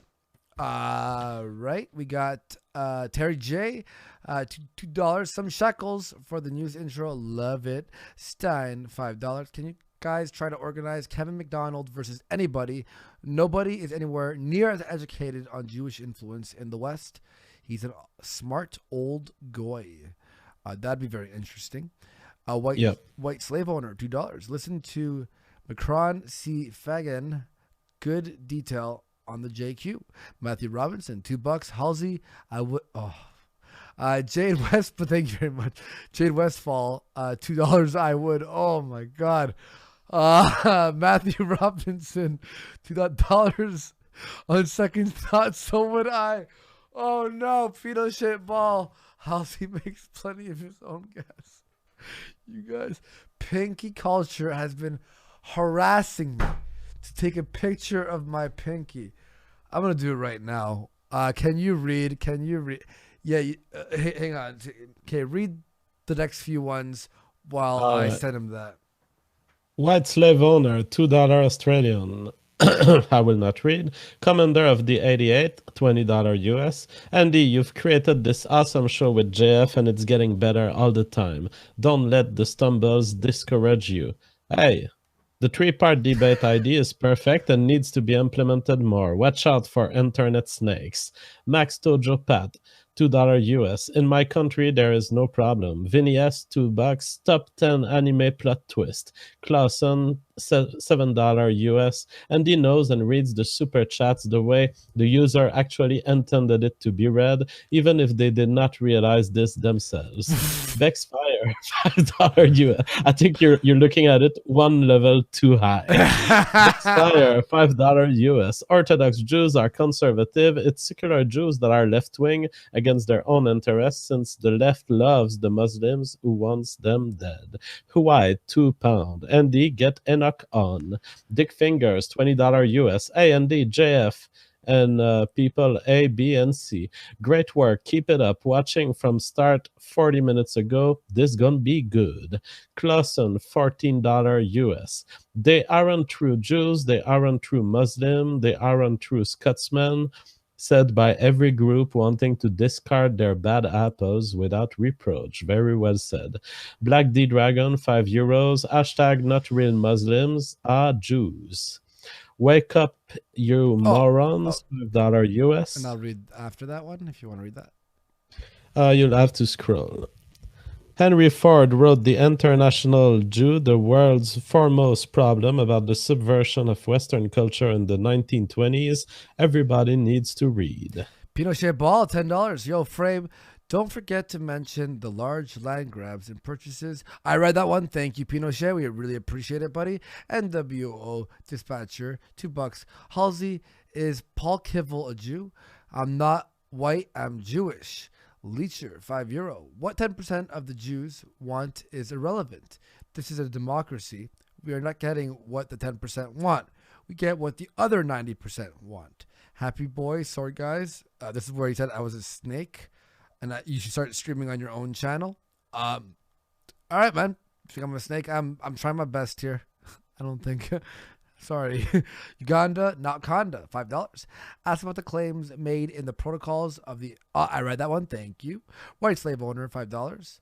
I was about to say I don't. Is when you see a pregnant woman, do you say, "Look, dear, another Jew"? Because you know how babies, when they're in the woman's uterus, they are in an oven, right? Oh, I got another one in the oven. I was gonna ask Halsey, what did he say? When he's okay, I think you know what I'm trying to say here. Gee, oh, you're uncomfortable right now. No one can see JF's face, but he's uncomfortable. Mangrum, $5. Wikipedia, Ranjish _movement demographics, 25% of this cult were Jewish. A fascinating anecdote. Marcus Halberstram, international capital is. I read that one. Thank you. Intelligent amounts. $10. I think I read this one to you. Maybe not. JF, what about white people's allegiance to Christianity? Would your ethno-state be atheist? It would have to be if you didn't want people having allegiances to one another. Also, debate me. I do think that it would be a problem if there's religious diversity. It wouldn't be a problem if the nation is Christian. I don't think I would wish an atheist nation or atheism imposed. I would tolerate atheism because it's very often compatible with whatever dominant religion is in place. Okay. He says debate me too. Well, I'll debate you. Come at me, bro. I love your Chad voice, by the way. I'm a JF fan. Your Chad voice is, I'm very, so it's like how they look at men and us, these MRA quote unquote, is JF is just like, hey, how you doing? Yeah. And then he's just like, I'm going to use this voice all the time. Yeah, I'm taking your super chat so I could help my woman who is pregnant right now and support my family. What a piece of shit I am. Like, you made the evil voice and you're saying all these positive things about helping your lady while she's pregnant right now. And I have my new message when I receive $100 like Gabriel Lopez gave us here on the super chat. Instead of saying thank you or I appreciate, I say roar. I'll start doing that too. I'm gonna chat it up for the Pinochet Ball. Hasbara Yiddish contradicts himself again. A lot of people assuming that Halsey was not Jewish tonight. Event Horizon on the Occident Radio Network, $10. Thank you very much. Cesar Mangus, $2. What happened to the French Chaz Bono? Who's the French Chaz? I don't know who that is. I'm not sure what he refers to. It feels like it should be me because it's French, but Chaz Bono, I don't know. But you were here too, so that doesn't make sense. Yeah. Gabriel Lopez, 100R. I read this, and we have one word for that. I'm waiting on you. Roar. It's $100. Adam Riley, $5. Halsey stealing your backdrop. Thank you for everyone in the chat. I was hanging out with the chat today, and they were really egging me on to make Halsey as mad as possible during the JF is just shaking his head. Vibration rising, $10. JF watched BA destroy himself by being overly sensitive, then decides to do the same thing. Hope these blows are thickening your hide. You think I'm sensitive? You can't handle true masculinity on display, you little bitch. Oh, shit. All right. Things getting deep right now. Zyklon B. Peterson, 588. Count Dankula admitted to dabbing yesterday. Dabbing is short for dubbing, which is short for double sig hail. Dankula Nazi status equals confirmed. By the way, hear this, JF. Not only did Dankula get off from being arrested and off with a £800 fine, he received from what I've seen so far, $35,000 on a GoFundMe supporting him. So he's $34,000 34,000 pounds richer for not being arrested. What do you say about this? Me no care. I'm happy for him. Very happy for Count. Congratulations, buddy, on not being in jail. Zyklon B, Neocon or Neocohen. Coincidence? Okay. Jakey, ask Frame Games why Green Beret is in his bio. Do you have any idea of what that means? I guess it's because he's a green beret. There we go. Producer Chris, you read that one. $50. Thank you for that huge donation. Hooper Carlton, $10. Halsey, no offense, but yeah, I read this, and this is where we started trolling him. Thank you, everyone, for joining along. Fraser Danger, $2. We should all just kill ourselves. No one do that. We should all just stay alive, be healthy, and love one another. Jakey, $5. Nice. Frame Games makes an earth-shattering point about alerting other Jews and their benefit of a healthy, homogeneous country. Andy makes joke. I won't lie, a lot of it I was thinking about jokes and not concentrating on what you guys were saying and just waiting for you guys to stop so I could go and just make a joke. I have to have fun too. Cyclone B. Peterson, his certificate of Bar Mitzvah, show yellow star. This is where we all started joining in. A white slave owner said, "Is Halsey looking for his armband?" Vinny asks, Jews benefit of a healthy, homogeneous white country. The same can be said for blacks. But is that a benefit for the white population? Cyclone B, I wasn't kidding, Andy. Yellow star or fake Jew? What's yellow star? Like, do they actually get sent yellow stars? Yellow stars is a system for Jewish identification. Interesting. Started by, I believe, something like King Henry in the 13th century or even earlier. All right. Bobby Fischer, $10. There will be no political solutions. Kavos, thoughts on Jewish... Okay, hang on. I read this before, but this is... Okay, hang on, people in the chat were helping. And you failed at reading it. Bolshevism. All right. And David Duke. Tyler Durden, $5. This is where we started more trolling. Max Tojo, Pat, where does Halsey have his serial number? Oh my God. Bobby Fischer, $10. It doesn't matter if Trump's heart is in the right place or not. The deep state is so entrenched that he would never have been allowed in office if he could actually promote real change. Chuck? Absolutely. You think so, eh? Yeah. You think there is a deep state? I know there is. I mean, it's there true there is. There has to be. The idea of striking Syria did not emerge in Trump's head out of nowhere. Yep. Syria would have been struck whoever was the president. I agree with that. Czech Wepner, a great show, guys. Also, Ralph, I read that one about him being supreme faggot. And this is where I read a bunch of these, but we can see Eskits 409. You guys really okay? Because it's a straw poll. I read that. Floortology, $10. Halsey and Macintyre, what's your position on male circumcision, genital mutilation? Frame Games and JF, same question. Are any of you mutilated? You need to support Gregory Malchuk and his work. That's something we didn't ask, but.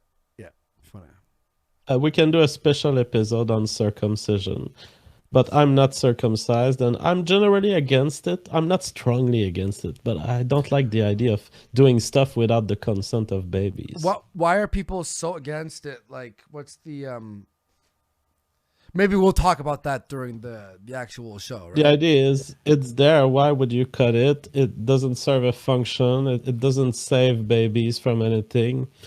And babies cannot consent. So my position is generally with nature there.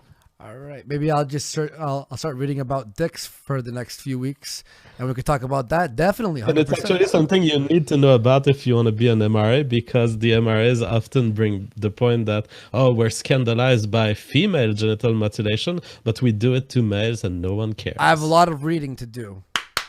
Loki hates 500 PHP. I read that. These are the kinds of streams I like. Keep it up. Tactical boomerism. I read that one. Thank you very much. And I read that from Valentine. Thank you for the $20. We really appreciate it. Bullrock, $10. I read that as well. Thank you very much. And you berries read that at the end of the show. Thank you very much. Anonymous 1488. Please pair Frame Game with Age of Treason to continue this important discussion. Das Reich. JF mixing with Asians also ruins the white race. It does. That's why I put on a condom when they suck my dick or when I fuck them. All right. Pinky Culture. Just kidding, by the way. All right. Pinky Culture. The solution to the JQ is to stop funding and bombing for Israel and stop letting them in. Also, Andy, post Pinky on Twitter. This is a nightmare. This is a nightmare. I promise you, I will. White slave owner, $2. Andy Franksky is full porch tonight. Blunderbuss. You guys discuss Shania Twain's Trump cuck out. Did she cuck out on Trump? Maybe. Shania Twain, I'm not aware of her positions. I haven't heard of her, heard of her in a long time. What was her song? Damn, feels good. Wait, man, it feels good to be. Wait, man, it feels good to be. It feels good to be a woman, right? Let me search it. Man. You're still the one. I mean, I'm not even recognizing these songs. Okay, hang on. Someone in the chat's gonna have to. Oh, I feel like a woman. I feel like a woman. I thought it was good. It feels good to be a woman, but I'm like, that's too many syllables. I'm not a big Shania Twain fan, if that's any consolation. Man, I look at the lyrics and I can't even sing it. Totally crazy. Forget I'm a lady. Men, shirt, short skins. Really go wild, yeah, doing it in style. Get in the action, feel the attraction. Cut on my hair, do what I dare. I want to be free, yeah, the way I feel like a woman. No, it's man. I feel like a woman. Wow, that was the gayest segment we've ever had here. No, and it's gonna get gayer. Yeah, dicks out. Okay, Mike Pinovich, $10. So a JQ debate has a Jew on either side. This is the JQ in action, an example of the problem when Jews discuss Jew issues. Do whites have a seat at the table? No. Take your own side, white man. All right, I'm just going to move on from that one. But thank you very much, Mike. Vinny S. Great show, guys. Fuck the haters. Hobbits to Hobbs. I started watching for JF, but I love Andy now, too. And this is Hobbits to Hobbs, who last show shit on me 18 super chats in a row. So, Hobbits, I like you, too. Gabriel Lopez, 20R. I've watched DP for years. I loved every JF guest appearance, by the way. DP hike was election night. Then they became Trump deranged leftist retards, and Paul ran the show to the ground with his useless shit rants. Hang on, let me just do one thing, dude. You know, our fan base are telling us they used to like you. Wait, are they hating on me right now? No, I'm saying this is what you're going to say to Paul. You're going to say, look, that's the reality of YouTube right now. You failed at your own, at keeping your own audience. Look at Gabriel Lopez. Oh, beautiful. Sky Lily, $10. I'm currently mounting the worst blood sport in history. It's going to be so rough. That's going to be fucking beautiful. And we got... Sky Lily, $10. Brilliant show today. Hopefully from here on out, anyone who has an issue with one of you guys discuss it behind the scenes instead of making it a big thing with the public. Only reason I brought it up in the public is because literally hundreds of people have been talking about this nonstop, and we're making a public statement right now. That's all it is. I'm not mad, not angry, not emotional. Just letting you know where my mind is at, since it's a show for the public, and the public is talking about us right now. Problematic Bob, low integrity Andy. I agree with this statement though. This is so true. I have no integrity. I just want to just do what I want to do. I'm just joking. White slave owner, $5. Can we make an agnostic theism a minimum requirement for an ethno state? So you don't have to be a Bible thumper, but we are not a mistake or accident. Thomas Howard, $5. The thing I like about JF and Andy is the Breaking Bad vibe. Andy should say bitch, and JF should quote bits of the learned astronomer occasionally. That's actually a comparison that we've had a lot between you and I, JF, is the show Breaking Bad. You've watched the show. I've watched a little bit of it, but I wasn't a big fan. But I get the parallel that he's making. I absolutely love that show. One of my favorite shows that existed. And I've watched it twice, the season twice, over the span of a few years. And I do have that vibe where you know,